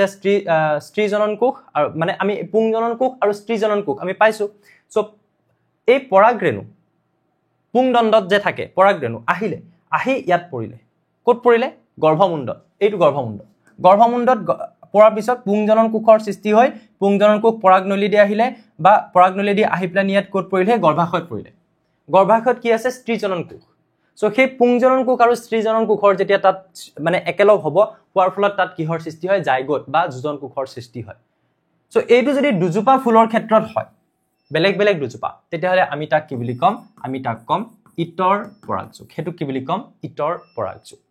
গতিকে এই দুইটাই হৈছে যৌন প্ৰজনন প্ৰক্ৰিয়া স্বপৰাগযোগে হওক বা ইতৰ পৰাগযোগে হওক এটো বস্তু আমি সবে জাগে ধুনিয়াকে বুজি পালো সো এতিয়া এই দুটা বস্তুৱে গ্ৰেগৰ জোহান মেন্ডেলে ইউজ কৰিছিল চাবা এখিনি অলৰেডি আমি কোৱা বস্তু ন এখিনি অলৰেডি কোৱা হৈ গৈছে ইয়াত আৰু দুটা বস্তু মই নতুনকে দেখাইছো চোৱা আমি চৰিত্ৰ বুলি কওঁতে তাত দুটা ধৰণৰ চৰিত্ৰ থাকিব এটা হ'ব প্ৰভাৱী চৰিত্ৰ আৰু এটা হ'ব অপ্ৰভাৱী চৰিত্ৰ এই যেনেকৈ কৈছিলো যে ব্লু কালাৰ হ'ব নে ব্ৰাউন কালাৰ হ'ব দেউতাকৰ ব্ৰাউন কালাৰ মাকৰ সাপোজ ব্লু কালাৰ কাৰ নিচিনা হ'ব এতিয়া সো তাত ডিপেন্ড কৰিব যে কোনটো চৰিত্ৰ প্ৰভাৱী এটা প্ৰভাৱী অপ্ৰভাৱী বুজিবলে তোমালোকক মই এখন ইয়াত লিষ্ট দেখাইছো চোৱা শেপৰ ক্ষেত্ৰত চৰিত্ৰটো কি যে তাৰ আকৃতি চৰিত্ৰটো কি তাৰ কালাৰ চৰিত্ৰটো কি ফুলৰ কালাৰ হেনেকে ধৰণে যদি আমি চৰিত্ৰবিলাক চাও তেতিয়ালে আমি তাত কিছুমান চৰিত্ৰ পাম কেনেকুৱা চৰিত্ৰ চোৱা ৰাউন্ড ৰিংকল অৰ্থাৎ ঘুৰণিয়া আৰু হুতুৰা আমাৰ সব নালাগে হা যিকিটা লাগে মই হেকিটাই কম ৰাউন্ড ৰিংকল মানে ঘুৰণিয়া আৰু হুতুৰা yellow green মানে হৈছে হালধীয়া আৰু সেউজীয়া তাৰ পিছত পাৰ্পল হোৱাইট মানে হৈছে বেঙুনীয়া আৰু বগা এক্সিয়াল আৰু টাৰ্মিনেল মানে হৈছে এনেকুৱা এক্সিয়াল বুলি ক'লে আমি এনেকে বুজিম যে এজোপা যেজোপা গছ আছে এই গছজোপাৰ এই মূৰত তাৰ মানে এই ইয়াত কিহৰ সৃষ্টি হৈছে ইয়াত কিহৰ সৃষ্টি হৈছে ফুলৰ সৃষ্টি হৈছে আৰু টাৰ্মিনেল মানে আমি কিহৰ কথা বুজিম যে এই যেজোপা গছ আছে গছজোপাৰ পৰা এই এক্সট্ৰা যিবিলাক কাণ্ড আছে সেই তাত গৈ প্লানি তাৰ মানে কিহৰ সৃষ্টি হৈছে ফুলৰ সৃষ্টি হৈছে বুজি পাইছা ইয়াত একদম এই মূৰত ফুলৰ সৃষ্টি হৈছে আৰু ইয়াত এই ডাল পাত মানে ঠাল ঠেঙুলি বিলাকত যেতিয়া ফুলৰ সৃষ্টি হয় সেইটো হৈছে আমাৰ এক্সিয়েল আৰু টাৰ্মিনেল সেইখিনি ইমান আমাক বেছিকে নালাগে দেন আহিবা টল শৰ্ট অৰ্থাৎ ওখ চাপৰ তাৰ পিছত ইনফ্লেটেড এণ্ড কনষ্ট্ৰিক্টেড ইয়াৰ মিনিংটো কি হয় যে কিছুমান মটৰ মাহৰ বীজ তুমি চাবা আমি যে গুছাই যে থাকো যে চেপেটা টাইপৰ আৰু কিছুমান ধুনীয়া ফুলা সো সেই যেটো ফুলি থাকে ধুনীয়াকে সেইটো কোৱা হৈছে কি ইনফ্লেটেড আৰু এটো হৈছে কনষ্ট্ৰিক্টেড অসমীয়া মিনিং নেসেসাৰি নহয় একিটা হে কাৰণে মই চাৰ্টখন এটা ডাইৰেক্ট দেখাই দিছো গ্ৰীন এণ্ড ইয়েলো এটো গ্ৰীন কালাৰ আৰু ইয়েলো কালাৰ হ'ব পাৰে বাহিৰৰ যেটো বাকলি এটা ইয়াৰ এই যিখিনি চৰিত্ৰ এই চৰিত্ৰখিনি কি বুলি কোৱা হয় প্ৰভাৱী চৰিত্ৰ আৰু এইখিনি কি বুলি কোৱা হয় অপ্ৰভাৱী চৰিত্ৰ স্যাৰ মানে কি এটা প্ৰভাৱী অপ্ৰভাৱীৰ জাস্ট মানে এটা বস্তু আমি এতিয়া কৈ যাম পিছত বাকিখিনি বুজিম যেটো প্ৰভাৱী চৰিত্ৰ সেই প্ৰভাৱী নামে হৈছে প্ৰভাৱী তাৰ প্ৰভাৱটো তাৰ মানে বেছি থাকে মইহে হম সেই বস্তুটো ইয়াৰ বেছি থাকে বুজি পাইছা ধৰি লোৱা এটাৰ চৰিত্ৰটো ঘূৰণীয়া এটাৰ চৰিত্ৰটো কেনেকুৱা ৰিংকল বা ফুটুৰা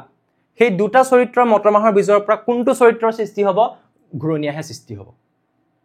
ধৰি লোৱা ইয়েলো আৰু গ্ৰীন তাৰ ভিতৰত ইয়েলো কালাৰ মটৰমাহৰ বীজ থকা এজোপা গছ লৈছো আৰু গ্ৰীন কালাৰ তাত কোনে চৰিত্ৰটো বেছিকে দেখাব পাৰিব ইয়েলোহে পাৰিব হি প্ৰভাৱী তাৰ মানে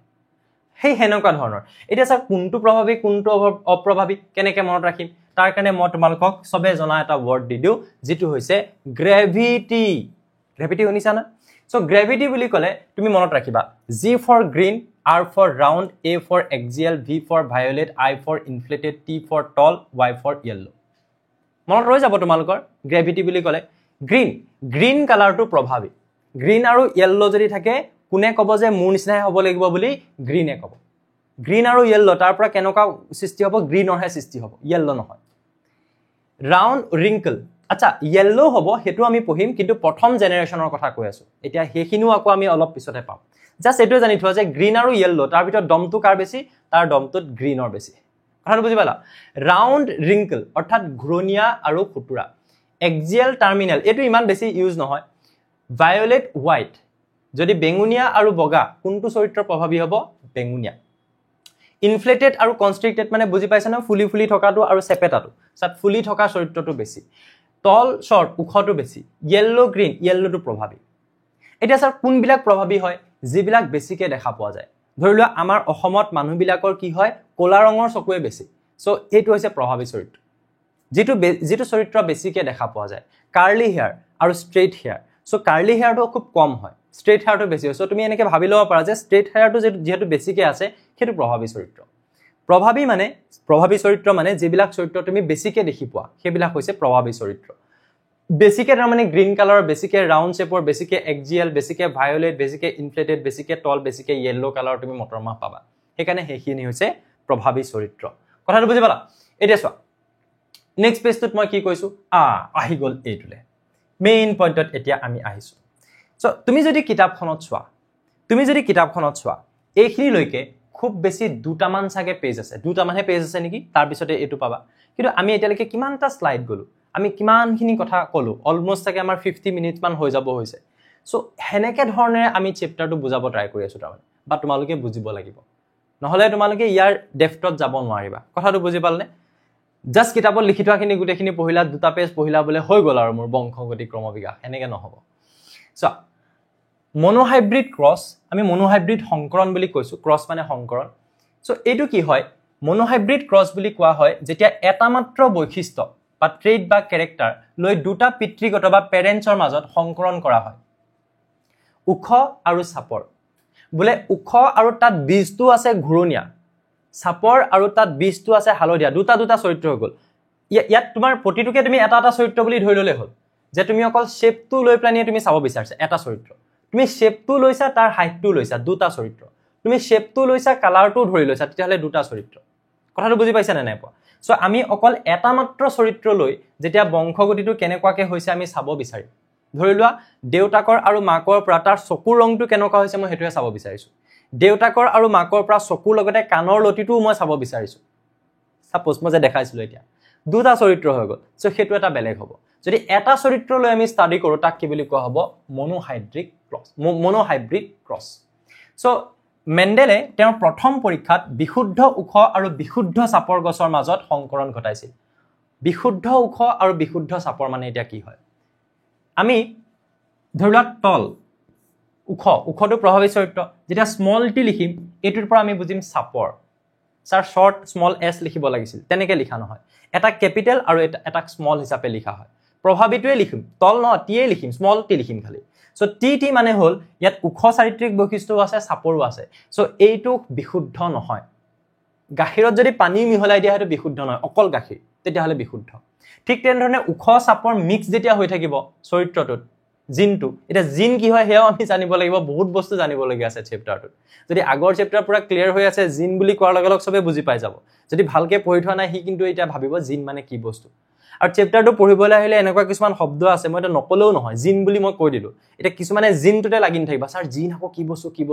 তেতিয়া বাকি এইখিনি বস্তু বুজি নাপাবা এতিয়া জিন কি বুজি নাপালেও তুমি বাকিখিনি বুজি পাব পাৰিবা জিন যেতিয়া বুজিব লাগিব মই বুজাই দিম চোৱা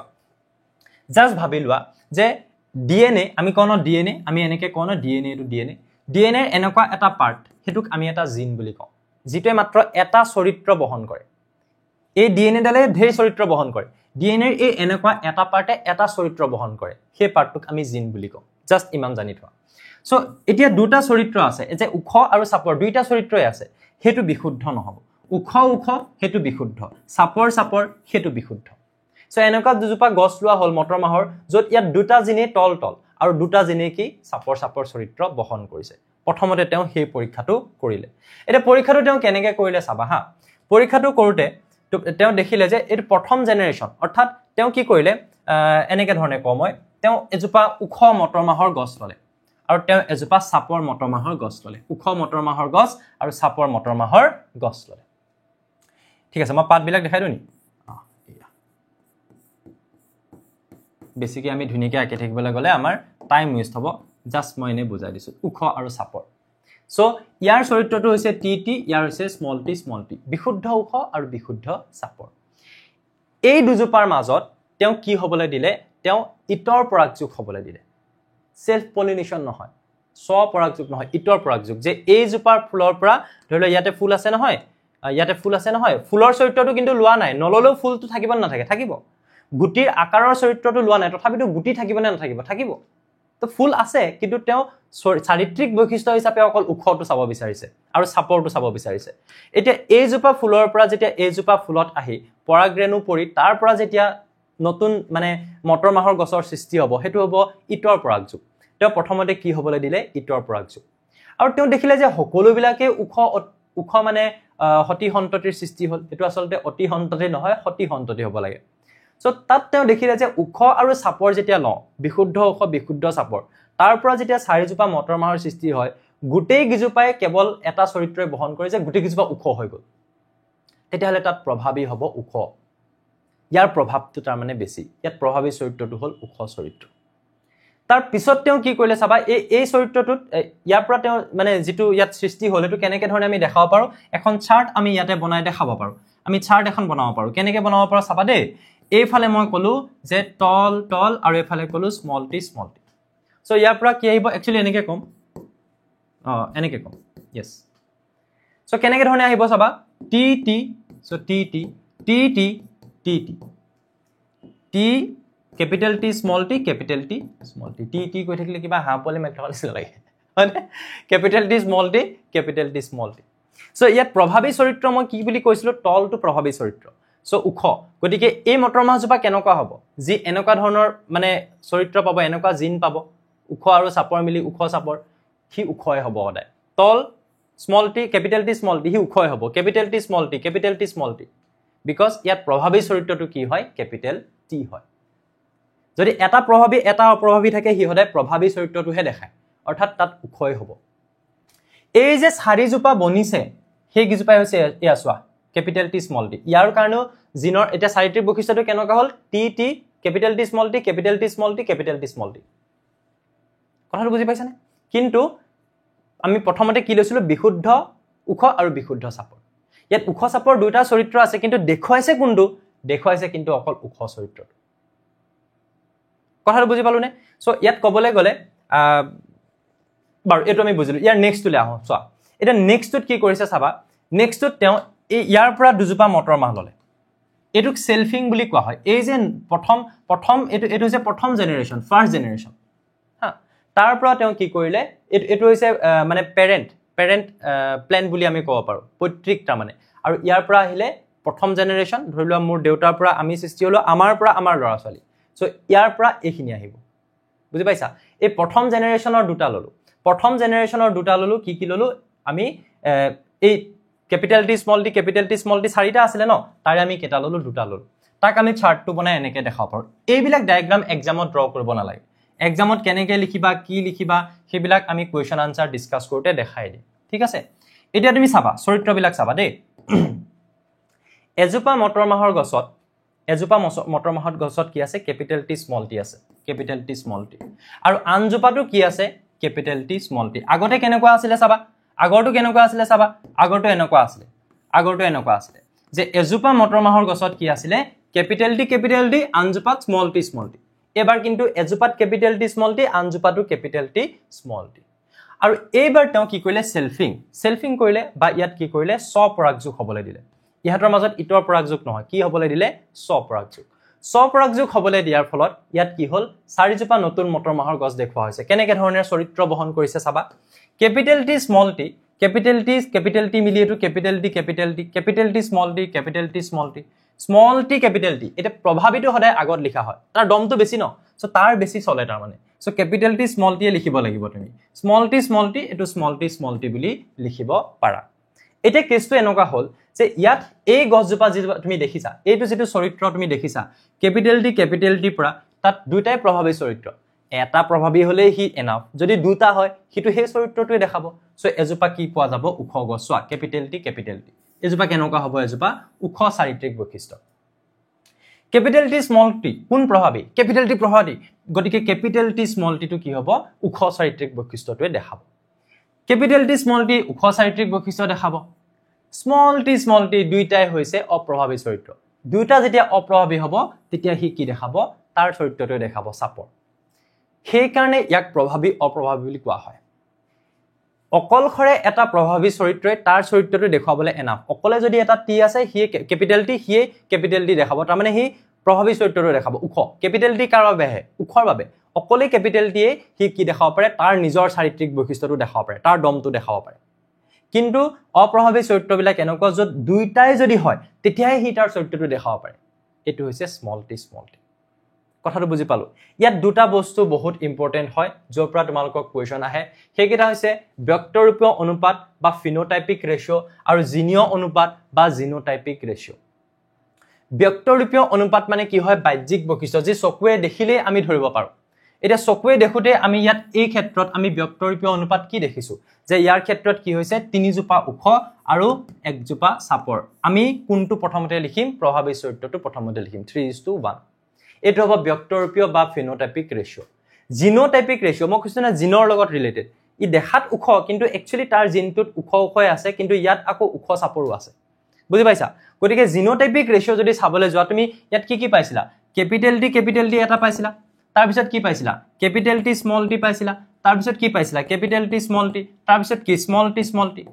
সো মই কৈছো প্ৰভাৱীটোৰ বেছি চলে সো ক্যাপিটাল টি যদি দুটা আছে ইয়াৰ প্ৰথমতে লিখিম 1:2 এনেকুৱা কেটা আছে দুটা 2:2 এনেকুৱা কেটা আছে এটা সো 1:2:1 টো ইয়াত কি হ'ব জিনোটাইপিক ৰেশিও হ'ব ইয়াৰ ক্ষেত্ৰত জিনোটাইপিক ৰেশিও কি হ'ব 1:2:1 ধুনীয়াকৈ বুজি পালো হা এইখিনি বস্তু লৈকে আমি ধুনীয়াকৈ বুজি পালো চাগে ন বাৰু যাব পাৰো আগলে চোৱা এতিয়া আমাৰ কিতাপত যিখিনি বস্তু লিখা আছে এইখিনি এটা তোমালোকে চাবা এতিয়া যদি মই কিতাপখনলৈ যাওঁ তোমালোকৰ এনেকুৱা লাগিব এইখিনি বস্তু নেকি একদম ইজি লাগি যাব যোনে আগৰ কথাখিনি বুজি পালা কি কৈছে চাবা যে মেন্ডেলৰ তেখেতৰ পৰীক্ষামূলক অধ্যয়নত মটৰমাহ গছ দেখা পোৱা কেইবাটাও বিপৰীত ধৰ্মৰ চৰিত্ৰ লৈছিলে সেইখিনি অলৰেডি গম পাইছা এইখিনি লেখা যে প্ৰথমতে তেওঁ কি কৰিলে তেখেতে মটৰমাহৰ গছৰ উচ্চতাৰ ভিত্তিত ওখ আৰু চাপৰ গছৰ মাজত সংকৰণ ঘটাইছিলে প্ৰথমতে তেওঁ কি লৈছিলে ওখ গছ আৰু চাপৰ গছ তাৰ পিছত চাপৰ গছৰ পৰিমাণৰ কি ক'লে সৃষ্টি হোৱা সংকৰণ ঘটোৱাৰ ফলত তাৰ মানে পলিনেশ্যন পৰাগযোগ ঘটোৱাৰ ফলত যি ওখ আৰু চাপৰ গছৰ সৃষ্টি হৈছিল তাৰ শতাংশ ৰূপত প্ৰকাশ কৰিছিল শতাংশত প্ৰকাশ কৰিছিল প্ৰথম স্তৰৰ বা প্ৰথম প্ৰজন্মত তাৰ মানে F1 কোনো ধৰণৰ মধ্যমীয়া বৈশিষ্ট্যপূৰ্ণ চৰিত্ৰ পোৱা নগৈছিল কাৰোবাৰ মাইণ্ডত এনেকুৱা আহিব পাৰে যে ওখ চাপৰ মিলি তাৰ হাইটটো কি হ'ব স্যাৰ মিডিয়াম হ'ব এনেকুৱা ধৰণৰ পোৱা নগৈছিল মধ্যমীয়া পোৱা নগৈছিল কৈছে যে F1 ৰ বা ফাৰ্ষ্ট ফিলিয়ান জেনেৰেশ্যনৰ সন্ততিবিলাক মধ্যমীয়া উচ্চতাৰ নাছিল সকলোবিলাক মটৰ মাহৰ গছ ওখয়ে পোৱা গৈছিল সব ওখ পোৱা গৈছিল ইয়াৰ পৰা কি বুজি জানো যে পৈতৃক পুৰুষৰ যিকোনো এটাহে চাৰিত্ৰিক বৈশিষ্ট্য পোৱা গৈছিল এটাহে চাৰিত্ৰিক বৈশিষ্ট্য অকল ওখটোহে পাইছিলে দুয়োৰে সংমিশ্ৰণ ঘটা নাছিল ওখ চাপৰ মিলি মিডিয়াম হৈ যোৱা নাছিলে গতিকে তাৰ পৰৱৰ্তী প্ৰশ্ন হ'ল F1 ৰ এই ওখ চৰিত্ৰ বিশিষ্ট মটৰ মাহৰ গছখিনি পৈতৃক পুৰুষৰ ওখ গছখিনিৰ লগত হুবহু একে আছিল নে এবাৰ কি কৈছে যে তাৰ পৰৱৰ্তী প্ৰশ্নটো কি হ'ল যে F1 ৰ এই ওখ চৰিত্ৰ বৈশিষ্ট্যৰ যিবিলাক মটৰ মাহৰ গছ এইবিলাক পৈতৃক পুৰুষৰ ওখ গছখিনিৰ লগত একেই নে পৈতৃক পুৰুষৰ ওখৰ লগত হুবহু একে আছিল নে দেখিবলৈ হুবহু একে আছিল নে দেখাত আছিল কিন্তু তাহাতৰ জেনেটিক্যালি নাছিল সো এট ক্যাপিটেল টি হৈহে এটো হৈছে পৈতৃক পেৰেন্টৰ ক্ষেত্ৰত যেটোবা ওখ আছিল তাত দুইটাই প্ৰভাৱী চৰিত্ৰ আছিল কিন্তু তেওঁৰ হতি সন্ততিবিলাক প্ৰথম জেনেৰেশ্যনত দুইটাই কি নাছিল একেটা মানে দুইটাতে ক্যাপিটেল টি নাছিল দুইটাৰ চৰিত্ৰবিলাক মিক্স হৈ আছিল কিন্তু দেখাত কি দেখাইছিলে অকল এটাহে দেখাইছিলে প্ৰভাৱী চৰিত্ৰ ওখহে হৈছিল মেণ্ডেলে তেওঁৰ পৰীক্ষাটোত পৈতৃক পুৰুষৰ দুটা বিপৰীতধৰ্মী চৰিত্ৰ বৈশিষ্ট্য মটৰ মাহৰ গছ লৈছিল আৰু F1 জনুত মাজতে স্বপৰাগযোগ ঘটাইছিল তাৰ পিছত কি কৰিছিলে যে F1 জনুৰ মাজতে স্বপৰাগযোগ ঘটাইছিলে তাৰ মানে ইয়াৰ পৰা আনি পেলানি এনেকা দুটা লৈ পেলানি তাহাতৰ মাজত আকৌ নিজৰ মাজতে পৰাগযোগ হ'বলে দিছিলে পৈতৃক জনুৰ গছবোৰৰ সকলোখিনি ওখ চৰিত্ৰ বিশিষ্ট হৈছিল কিন্তু দ্বিতীয় প্ৰজন্মত বা F2 অৰ্থাৎ F1 জনুৰ সকলোবিলাক ওখ চৰিত্ৰ বৈশিষ্ট্য পোৱা নগৈছিল ইয়াৰ পৰা ইয়াত সব ওখ হৈছিল কিন্তু ইয়াৰ পৰা ইয়াত সব ওখ হোৱা পোৱা নগৈছিল যেটো হৈছে F2 সেইখিনি বস্তুৱে তাৰ পিছত কৈছে যে তাৰ পৰিৱৰ্তে কি হৈছিল 1/4 চাপৰ চৰিত্ৰ বিশিষ্ট গছ পোৱা গৈছিল চাৰিটাত এটা তুমি না ভাবিবা যে দুজোপাৰ পৰা চাৰিটাহে হৈছিল নেকি দুজোপাৰ পৰা ঢেৰ হৈছিল তেওঁ এটো দেখাই যে চাৰিজোপাত এজোপাকে কিহৰ সৃষ্টি হৈছিল চাপৰ মটৰ মাহৰ গছৰ সৃষ্টি হৈছিল সেই কাৰণে কোৱা হৈছে যে আমাক কি বুলি কৈছে যে 1/4 তাৰ মানে 1/4 চাৰি ভাগৰ এক ভাগ তাত কি হৈছিল চাপৰ মটৰ মাহৰ গছ দেখি পাইছিল ক্লিয়াৰ তাৰ পিছত কি কৈছে চোৱা ইয়াৰ পৰা স্পষ্ট হয় যে মটৰ মাহৰ এই ওখ আৰু চাপৰ দুটা চাৰিত্ৰিক বৈশিষ্ট্যই F1 লৈ বংশানুক্ৰমিকভাৱে প্ৰবাহিত ঘটিছিল তাৰ মানে চোৱা তুমি ইয়াত ওখ আৰু চাপৰ দেখিছিলা ইয়াত সব ওখ দেখিলা এতিয়া তুমি এইটো বুজি লব নোৱাৰা যে তাত এই চাপৰ গছজোপাৰ কোনো চাৰিত্ৰিক বৈশিষ্ট্য অহা নাই কিন্তু তাৰ নেক্সটত ওলাই গল চাপৰ ওলাই গল তাৰ মানে কি ইয়াৰ পৰা চাপৰটো আহিছিল ওখটো আহিছিল কিন্তু তুমি তাত দেখিহে পোৱা নাই ইয়াৰ পিছৰটোত কিন্তু তুমি সেই বস্তুটো দেখি পাইছা কিয়নো ইয়াত ওখ চাপৰ দুটা চাৰিত্ৰিক বৈশিষ্ট্য আসলতে আছিল যদিও তুমি চকুৰে দেখি পোৱা নাই সেই কাৰণে ফিনোটাইপিক জিনোটাইপিক ৰেশিও উলিয়াইছে চকুৰে দেখাত যেটো ৰেশিও হেতু ইয়াত কিমান হৈ আছে যে গুটি গিজুপাই ওখ কিন্তু ইয়াৰ ক্ষেত্ৰত কি হৈ আছে ইয়াৰ ক্ষেত্ৰত সেই ৰেশিওটো কি হৈ আছে যে আমাৰ 3:1 হৈ আছে মানে নহয় ইয়াৰ ক্ষেত্ৰতে দুটা আমি ৰেশিও দি আছো চকুৰে দেখা এটা আৰু এটা জিনোটাইপিক ফিনোটাইপিক জিনোটাইপিক সো ইয়াত চকুৰে দেখাত সব ওখ হৈ আছে ওকে বাট ইয়াত কিন্তু ইয়াৰ পৰা ইয়ালে কি কৰিছে দুটা চাৰিত্ৰিক বৈশিষ্ট্য আসলতে গৈছে যদি নগলহেতেন এহেতৰ মাজত পৰাগযোগৰ ফলত আকৌ ইয়াত কি নহলহেতেন ওখ আৰু চাপৰ দুটাই পোৱা নগলহেতেন এজোপা হলেওটো চাপৰ পোৱা গৈছে এটি কথাটো তোমালোকে ৰিলেট কৰিব পাৰা ধৰি লোৱা মাক দেউতাকৰ পৰা এয়া হৈছে মাক এয়া হৈছে বাপেক ওকে মই এনেকৈ লিখি আছে মাদাৰ আৰু এয়া হৈছে ফাদাৰ মাকৰ কি আছিলে ব্লু কালাৰৰ চকু আছিলে আৰু দেউতাকৰ কি আছিলে ধৰি লোৱা ব্ল্যাক কালাৰৰ আইজ আছিলে ওকে মই এটো এনেকৈ কওঁ যে এটো ব্লু এন্ড এটো হৈছে ব্ল্যাক তাৰ পিছত তুমি এটা বস্তু দেখি পালা পুতেকৰ চৰিত্ৰত বা জিয়েকৰ চৰিত্ৰত জুনেই নহক তুমি দেখি পালা যে ইয়াত কি হৈছে ইয়াত বা তুমি এনেকৈ কোৱা যে এটো ব্ৰাউন কালাৰৰ হয় বা তুমি এটো এনেকৈ কোৱা যে ব্ল্যাক কালাৰৰ হয় আৰু ইয়াত ব্ল্যাক কালাৰৰ আই দেখি পোৱা গল কিন্তু বুজি পাইছা নহয় এই যেটো তোমাৰ ধৰি লোৱা এই মাক দেউতাকৰ পৰা পুতেকৰ যেনেকৈ সৃষ্টি হৈছে এই পুতেকৰ লগত ধৰি লোৱা মাক দেউতাকৰ পৰা দুটা পুতেকৰ সৃষ্টি হৈছে যেনিবা এইটো এটা আৰু এইটো এটা দুটা পুতেক জিয়েক বা দুটা পুতেক কাৰবাৰ সৃষ্টি হল আৰু দুইটাতে ধৰি লোৱা ব্ল্যাক দেখা পোৱা গল ধৰি লোৱা হা এটো আমি ডিসকাস কৰিবলৈ যোৱা নাই জাস্ট ধৰি লোৱা কিন্তু তাৰ পিছত এটা বস্তু দেখা পোৱা গ'ল যে ইয়াৰ পিছৰ জেনেৰেশ্যনত যেতিয়া এহেঁতৰ পৰা যেতিয়া সৃষ্টি হ'ব সৃষ্টি হতে সাপোজ কাৰোবাৰ চকুটো সাপোজ কেনেকুৱা হৈ গ'ল ব্লু কালাৰ হৈ গুচি গ'ল তো ইয়াৰ মিনিংটোৱে হৈছে এইটো যে ইয়াত তুমি ব্লু দেখি পোৱা নাই ব্লেকে দেখিছা দুইটাতে ইয়াৰ মিনিং এইটো নহয় যে মাকৰ চৰিত্ৰটো তালে নাহিলে মাকৰ চৰিত্ৰটো সাপোজ তালে আহিছিল তাৰমানে বুজি পাইছা কিন্তু দেখি পোৱা নাছিলা আৰু সেই চৰিত্ৰটো নহা হলে পিছৰ জেনেৰেশ্যনত গৈ সেই চৰিত্ৰটো দেখি নাপালাহেঁতেন যদি ইয়াৰ পৰা ইয়ালে সব উখ চাৰিত্ৰিক বৈশিষ্ট্য আহিলেহেঁতেন তেতিয়াহ'লে তুমি সেকেন্ড জেনেৰেশ্যনটোত সাপৰ এজোপাও দেখিব নালাগিছিল সো সেই লাইনটোৱে ইয়াত ইমান ধুনীয়াকৈ আমাক কোৱা হৈছে বাট বুজি যদি নোপোৱা তেতিয়াহ'লে লাইনটো একো মিনিংলেছ নিচিনা আমাৰ লাগি যায় হয়নে সো লাইনটো আমাক কি বুলি কৈছে যে এইটো কথা কৈছে যে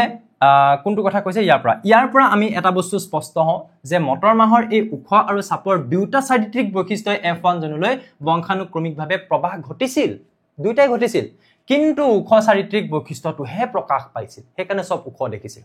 আৰু দুটা ঘটিছিলে কাৰণে তাৰ পিছৰটোত তুমি সাপৰ এজোপা দেখি পাইছা বুজি পালা সেয়েহে যৌন প্ৰজনন যোগে বংশ বিস্তাৰ কৰা প্ৰত্যেকটো জীৱই চাৰিত্ৰিক বৈশিষ্ট্যবিলাক দুটাকৈ কাৰক বংশানুক্ৰমিকভাৱে প্ৰবাহিত কৰে দুটা কাৰকে প্ৰবাহিত কৰে উখ সাপৰ যেনেকৈ কৰিছে তেনেকৈ ধৰণেৰে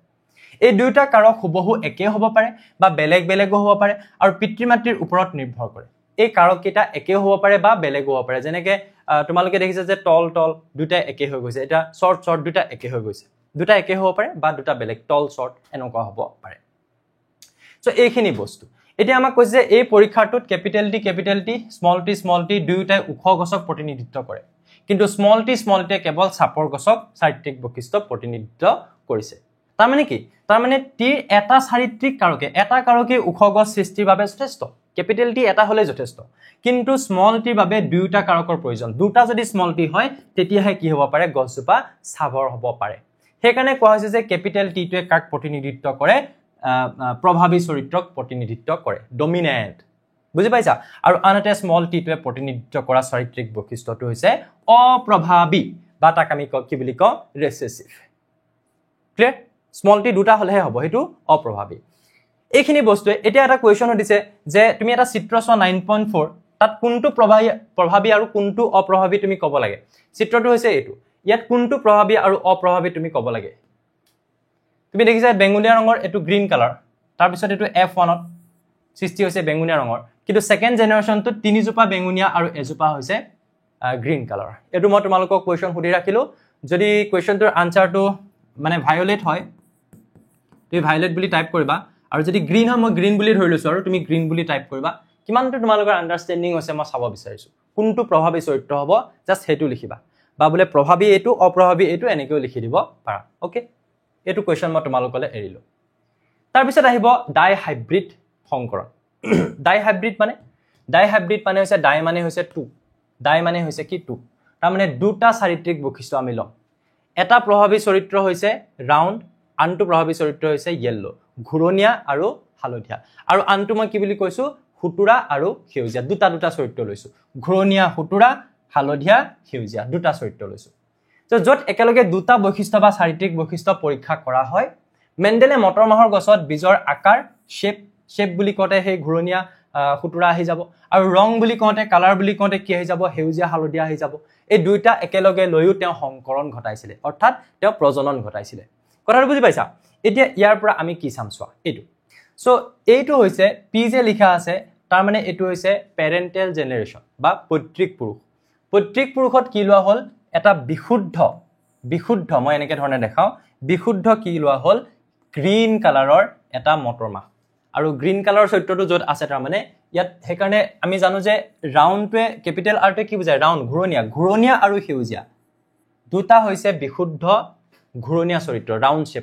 ৰাউন্ড শেপৰ কাৰণে অৰ্থাৎ ইয়াত চাৰিত্ৰিক বৈশিষ্ট্য কি হৈ আছে তাৰ শেপটো হৈ আছে আৰু এফালে আৰু স্মল y তাৰ মানে কি কেপিটেল y কি বুজায় ইয়েলো বুজায় স্মল y কি বুজায় গ্ৰীন বুজায় সো বিশুদ্ধভাৱে তাত কি আছে সেউজীয়া চৰিত্ৰটো আছে পৈতৃক পুৰুষত আৰু সেইফালে কি আছে হুতুৰা আৰু কেনেকুৱা হুতুৰা তাৰ মানে এনেকুৱা সম্পূৰ্ণৰূপে ঘুৰণিয়া নহয় এনেকুৱা এটা বীজ আছে আৰু সেই বীজটোত চৰিত্ৰ কোন কেইটা আছে হুতুৰা আমি ৰাউন্ড হলে কেপিটেল আৰ হলে আমি কি কৰো ঘুৰণিয়া সো স্মল আৰ তাৰ মানে বিশুদ্ধভাৱে সেই চৰিত্ৰটো আছে হুতুৰা ৰিংকল আৰু কোনটো চৰিত্ৰ আছে বিশুদ্ধভাৱে সেউজীয়া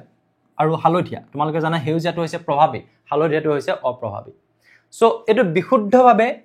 দুটা বেলেগ বেলেগ চৰিত্ৰ থকা আমি কি ললো দুটা পৈতৃক পুৰুষ বা পেৰেণ্টেল জেনেৰেশ্যন এই পেৰেণ্টেল জেনেৰেশ্যনৰ পৰা আমাৰ কি হ'ব নতুনকে দুটা জনন কোষৰ সৃষ্টি হ'ব কেনেকে হ'ব চাবা ইয়াৰ পৰা আহিব এই দুটা চৰিত্ৰত আমাৰ প্ৰভাৱী চৰিত্ৰটো আহিব কেপিটেল আৰ ইয়াৰ পৰাটো দুটাই অপ্ৰভাৱী এটা অপ্ৰভাৱী চৰিত্ৰ আহিব এই দুটাত ইয়াৰ পৰা প্ৰভাৱী চৰিত্ৰটো আমি সদায় প্ৰথমতে লিখিম আমি স্মল আৰ আৰু কেপিটেল ওয়াই লিখিব নোৱাৰো আমি সদায় প্ৰভাৱী চৰিত্ৰ প্ৰথমতে লিখিব লাগিব ইয়েলৰ পৰা প্ৰভাৱী চৰিত্ৰ আহিলে দুটা স্মল আৰ তাৰ পৰা এটা অপ্ৰভাৱী চৰিত্ৰ আহিলে এইকিটা কি হয় এইকিটা হৈছে জনন কোষ এইকিটা কি হয় এইকিটা হৈছে জনন কোষ এইকিটা হৈছে জনন কোষ গেমেটছ বুলি যাক আমি কওঁ এবাৰ আমি যে কৈছিলো যে সেই পুংজনন কোষ এনেকে যায় গৈ গৰ্ভাশয়ত পৰেগে বুজি পাইছানে পৰাগনলী দি গৈ সেই জনন কোষটো মানে এটা এই জনন কোষ গিটাৰ পৰা আমাৰ প্ৰথম জেনেৰেশ্যন যত আমি কম যে দুটা যুজন কোষৰ সৃষ্টি হ'ব মানে দুটা নহয় সৰি যুজন কোষৰ সৃষ্টি হ'ব এতিয়া প্ৰথম জেনেৰেশ্যনৰ এই দুটাৰ পৰা আহিব দুটা জনন কোষৰ পৰা এটা যুজন কোষৰ সৃষ্টি হয় যেনেকে আমি কৈছো যে পৰাগৰেণু আহি পৰিলেহি হা এটো আসলে আমাৰ গৰ্ভাশয় মানে সৰি এটো গৰ্ভমুণ্ডৰ পৰা এটো এনেকে গৰ্ভাশয় দেখাইছিলো সো ইয়াত আহি কি পৰিছিলে ইয়াত আহি আমাৰ পৰাগৰেণু পৰিছিলে তাত এডাল আছিল আমাৰ কি নদী পৰাগনলী গৈ প্লানি কোট পৰিছিলে কি গৰ্ভাশয়ত পৰিছিলে সো এই গুটে সিস্টেমটোত তোমালোকে দেখি আছিলা কি যে ইয়াত যেতিয়া আহি পৰেহি ইয়াত থাকে কি ইয়াত থাকে আমাৰ স্ত্ৰী জনন কোষ পুংজনন কোষ আৰু স্ত্ৰী জনন কোষ দুটা যেতিয়া একেলগ হয় তেতিয়া তাত জাইগোট বা যুজন কোষৰ সৃষ্টি হয় সো হেই যে দুটা কোষ পুংজনন কোষ স্ত্ৰী জনন কোষ হেগিটা কি হয় এটা জনন কোষ ইয়াত এটো এটা আৰু এটো এটা জনন কোষ এই দুটা জনন কোষ একেলগ যেতিয়া হ'ব গৰ্ভাশয়ত তাত কিহৰ সৃষ্টি হ'ব এটা যুজন কোষৰ সৃষ্টি হ'ব এতিয়া সেই যুজন কোষটোৰ পৰা আমাৰ প্ৰথম যুজন কোষকিটা আমাৰ কেনেকে ধৰণে সৃষ্টি হ'ব কোৰ পৰা জনন কোষৰ পৰা আমাৰ হাতত এতিয়া কি আছে জনন কোষ যেনেকে পুংজনন কোষ স্ত্ৰী জনন কোষ এতিয়া পুংজনন স্ত্ৰী জনন কোষ মিলি সাপোজ নতুন এটা কিহৰ সৃষ্টি হ'ব যুজন কোষ বা জাইগোটৰ সৃষ্টি হ'ব কেনেকে সৃষ্টি হ'ব এটা হেতু চোৱা কেনেকে সৃষ্টি হ'ব হেতু চোৱা ইয়াৰ পৰা আৰু ইয়াৰ পৰা চোৱা ইয়াত দেখুৱা হৈছে যে ঘুৰণীয়া হালধীয়া তাৰ মানে কি হ'ব ইয়াত তুমি যদি চোৱা কেপিটেল আৰ আৰু ইয়াত যদি তুমি চোৱা আমাৰ কি আছে স্মল আৰ এই কেপিটেল আৰু স্মল আৰৰ পৰা আমি কি বুজিছো যে এই ঘুৰণীয়া আৰু হুতুৰা এই দুটাৰ পৰা প্ৰভাৱী চৰিত্ৰটো আহিব কেপিটেল আৰ হলে আৰু এই অপ্ৰভাৱী চৰিত্ৰটো তাতে আহিব small R capital R small R তাৰ পিছত আমি ইয়াৰ এই দুটা চৰিত্ৰ আমি লিখিম তাৰ মানে এই দুটা চৰিত্ৰত আমি প্ৰথমতে প্ৰভাৱীটো লিখিম তাৰ পিছত আমি অপ্ৰভাৱীটো লিখিম সো এইটো হ'ব আমাৰ ঘুৰণীয়া হালধীয়া সো ঘুৰণীয়া হ'ব নে কিয়নো প্ৰভাৱী চৰিত্ৰটো ৰাউণ্ড তাৰ পিছত ইয়াত প্ৰভাৱী চৰিত্ৰটো কি হয় ইয়েলো সো ঘুৰণীয়া হালধীয়া এটো আমাৰ কেনেকুৱা হ'ব ঘুৰণীয়া হালধীয়া মই ইয়াতে দেখাই দিও নেকি ইয়াতে দেখাই দিও ইয়াতে এবাৰ লিখি দিছো চোৱা ঘুৰণীয়া হালধীয়া কথাটো বুজি পালা আৰু এইটো কি হয়নো ঘুৰণীয়া হালধীয়া যে লিখিলা এইটো কি হয় এটো হৈছে প্ৰথম জেনেৰেশ্যন ফাৰ্স্ট জেনেৰেশ্যন তাৰ আগতে এটো কি আছিল পেৰেণ্টেল জেনেৰেশ্যন পৈতৃক পুৰুষৰ পৰা পালা কি তুমি প্ৰথম জেনেৰেশ্যন যেটো তুমি কি হিচাপে পাইছা যুজন কোষ এতিয়া মই যেনেকে উখ চাৰিজোপা মটৰমাহ পাইছিলো তাৰ পৰা আকৌ দুজোপা আনি প্লানি মই সেকেন্ড জেনেৰেশ্যন বনাইছিলো তেনেকে এনেকুৱা দুটা লৈ আকৌ মই কি বনাম তাৰ সেকেন্ড জেনেৰেশ্যনটো বনাম এইখিনিলৈকে আমি সবে বুজি পালো হয় নহয় এইটো এনেকুৱাটা পালো যেটো কি হয় ঘুৰণীয়া আৰু হালধীয়া হয় এতিয়া আমি এনেকুৱা দুটা লৈ লম ঠিক আছে সো এইখিনি মই মুহাৰি দিও এতিয়া ওপৰখিনি মই মুহাৰি দিও এতিয়া এই যিকিটা আমাৰ প্ৰথম জেনেৰেশ্যন ফাৰ্স্ট জেনেৰেশ্যন আমাৰ যিকিটা হল যাক আমি কি বুলি কৈছো এটা যুজন কোষ বুলি কৈছো সো সেই যুজন কোষ কেটাৰ পৰা আকৌ আমাৰ গেমেটছ বা আমাৰ জনন কোষ বনিব চোৱা যুজন কোষ মানে আমি যেনেকে চাৰিজোপা উখ মটৰমাহ গছ আমি পাইছিলো আকৌ তাৰ পৰা দুজোপা আনিছিলো তাহাতক স্বপৰাগযোগ হ'বলৈ দিছিলো সেলফিং হোৱা বুলি কৈছিলো ঠিক তেনে ধৰণে এই চাৰিজোপা মটৰমাহ যে যেনেকে উখ পাইছিলা তেনেকে ইয়াৰ এটা তেনেকুৱা দুজোপা আনিছিলো ন হেতু প্ৰথম জেনেৰেশ্যন আছিল সো এইটো এটা প্ৰথম জেনেৰেশ্যনত আছে কি capital R small Y capital Y small R ইয়াৰ পৰা এতিয়া আমাৰ কিহৰ সৃষ্টি হ'ব আকৌ জনন কোষৰ সৃষ্টি হ'ব সো কেনেকুৱা জনন কোষৰ সৃষ্টি হ'ব এটাৰ পৰা কেনেকুৱা জনন কোষৰ সৃষ্টি হ'ব চোৱা এনেকুৱা আমি কেটা লম এনেকুৱা আমি দুটা লম যেনেকে দুজোপা উখ লৈ আকৌ আমি হ'বলৈ দিছিলো F1 কেটা লম আমি দুটা লম সো জনন কোষৰ সৃষ্টি কেনেকে হ'ব এনেকুৱা দুটা আহিব চাবা হা এনেকুৱা দুটা আহিব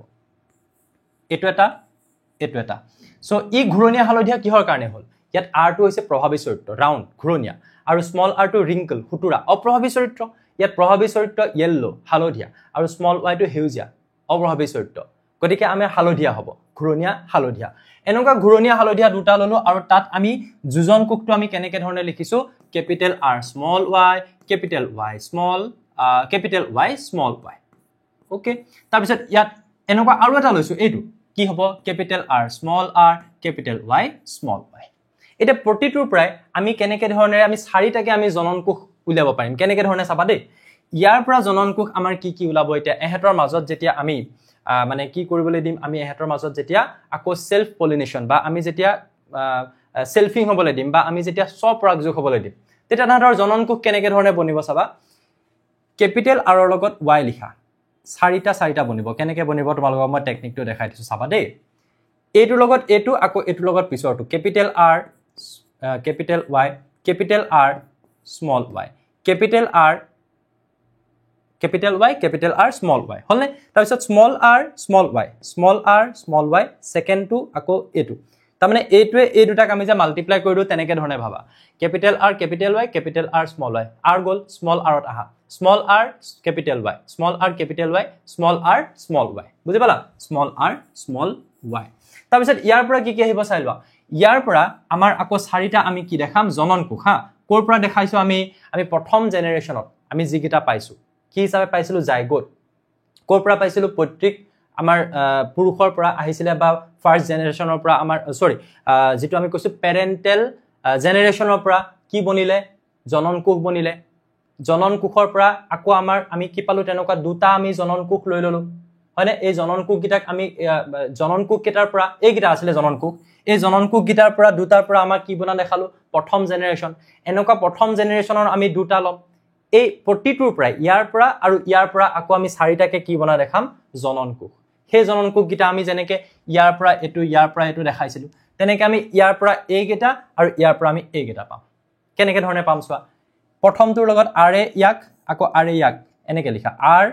capital R small y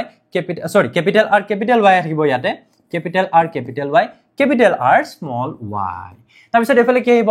এফালে আহিব small r আৰু capital R ৰ কাম গল small r small y এটো capital Y small r capital Y small r small y বস এতিয়া এই কেটাৰ মাজত আমি যেটা সেলফিং হ'বলৈ দিম বা আমি যেটা স্বপৰাগযোগ হ'বলৈ দিম তেতিয়া ইয়াত এনেকুৱা ধৰণৰ বনিব 9টা ঘূৰণীয়া হালধীয়া 3টা ঘূৰণীয়া সেউজীয়া 3টা হুতুৰা হালধীয়া আৰু এটা হুতুৰা সেউজীয়া মই এখন ফটো মাৰি লম মই এখিনি মুহাৰিব লাগিব দিয়া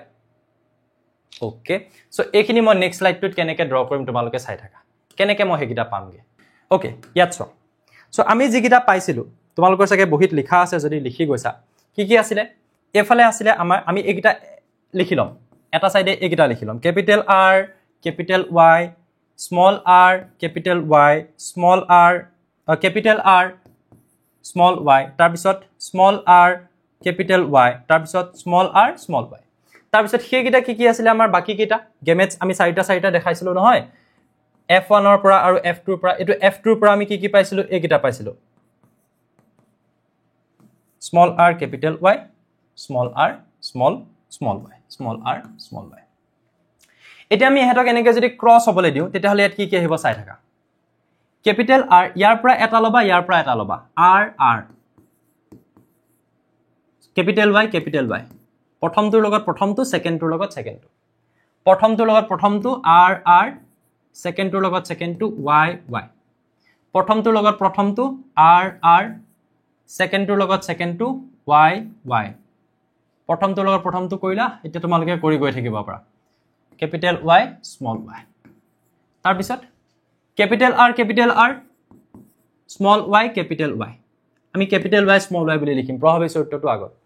capital R কত গল কি এটো capital R small y capital Y so আমি capital Y আগত লিখিম capital Y small y capital R small y capital Y so capital Y আগত লিখিম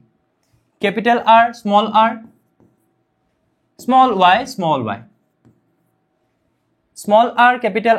R আগত লিখা capital Y small r capital R আগত লিখা আৰু capital Y small y নে গুটেকিটা capital Y small y small r, and then capital Y, small r, and then capital Y, small y. এইখিনি তোমালোকে পাৰিবা তাৰ পিছত small r, so capital R আগত লিখা capital Y, নেটো small y আছিল নেকি আমাৰ লাষ্টৰটো let me check লাষ্টৰটো আমি কি লিখি দিছিলো small y এটো কিন্তু লিখা ভুল হৈ গলে গুটেখন ভুল হৈ গৈ যাব yes small y so এটো আমি কি লিখিম small r, আকৌ capital Y, small y টো তোমালোকে পাকটো দি দিবা নহলে নিজৰ খেলমেল লাগি যাব কেতিয়াবা small r, capital R আগত লিখা small y দুটা small y okay তাৰ পিছত small r এটো small y হা small r, small y, capital Y আগত লিখা small r, আৰু small y, এতিয়া কথা হল তোমালোকে ইয়াত যেটো আমি অনুপাত উলিয়াম ৰাউন্ড ইয়েলো হ'ব লাগিব ঘুৰণীয়া হালধীয়া ঘুৰণীয়াটো কি চৰিত্ৰ প্ৰভাৱী চৰিত্ৰত অকল এটা হলে হ'ব এটা ৰাউন্ড হলে হ'ব হয়নে আৰু হালধীয়াটো প্ৰভাৱী চৰিত্ৰ ইয়েলো ক্যাপিটেল Y এটা হলে হ'ব চাওচোন তেনেকুৱা কি আছে সো তুমি যদি চোৱা যে ইয়াত ঘুৰণীয়া হালধীয়া সো হালধীয়া দি মই মাৰ্ক কৰি দিম হা ইয়াত ক্যাপিটেল R আছে মানে তো ঘুৰণীয়া হ'বই আৰু ক্যাপিটেল Y এটা হলো আছে নে চালেই হল আছে নে নাই আছে সো এটো ঘুৰণীয়া হালধীয়া হ'ব ক্যাপিটেল R, small y যতে আছে এটো ঘুৰণীয়া হালধীয়া ক্যাপিটেল R, small y হ'বই ক্যাপিটেল Y হ'বই ক্যাপিটেল R এটা আছে ক্যাপিটেল Y এটা আছে সো ইয়াৰ কাৰণে ঘুৰণীয়া ইয়াৰ কাৰণে হালধীয়া ইয়াৰ কাৰণে ঘুৰণীয়া ইয়াৰ কাৰণে হালধীয়া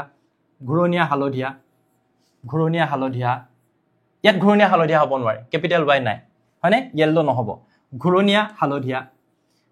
হালধীয়া অকল ইয়েলো হ'ব ঘুৰণীয়া হালধীয়া হ'ব ইয়াত নহব ক্যাপিটেল Y নাই ইয়াতো নহব ক্যাপিটেল R নাই ঘুৰণীয়া নহব এটো নহব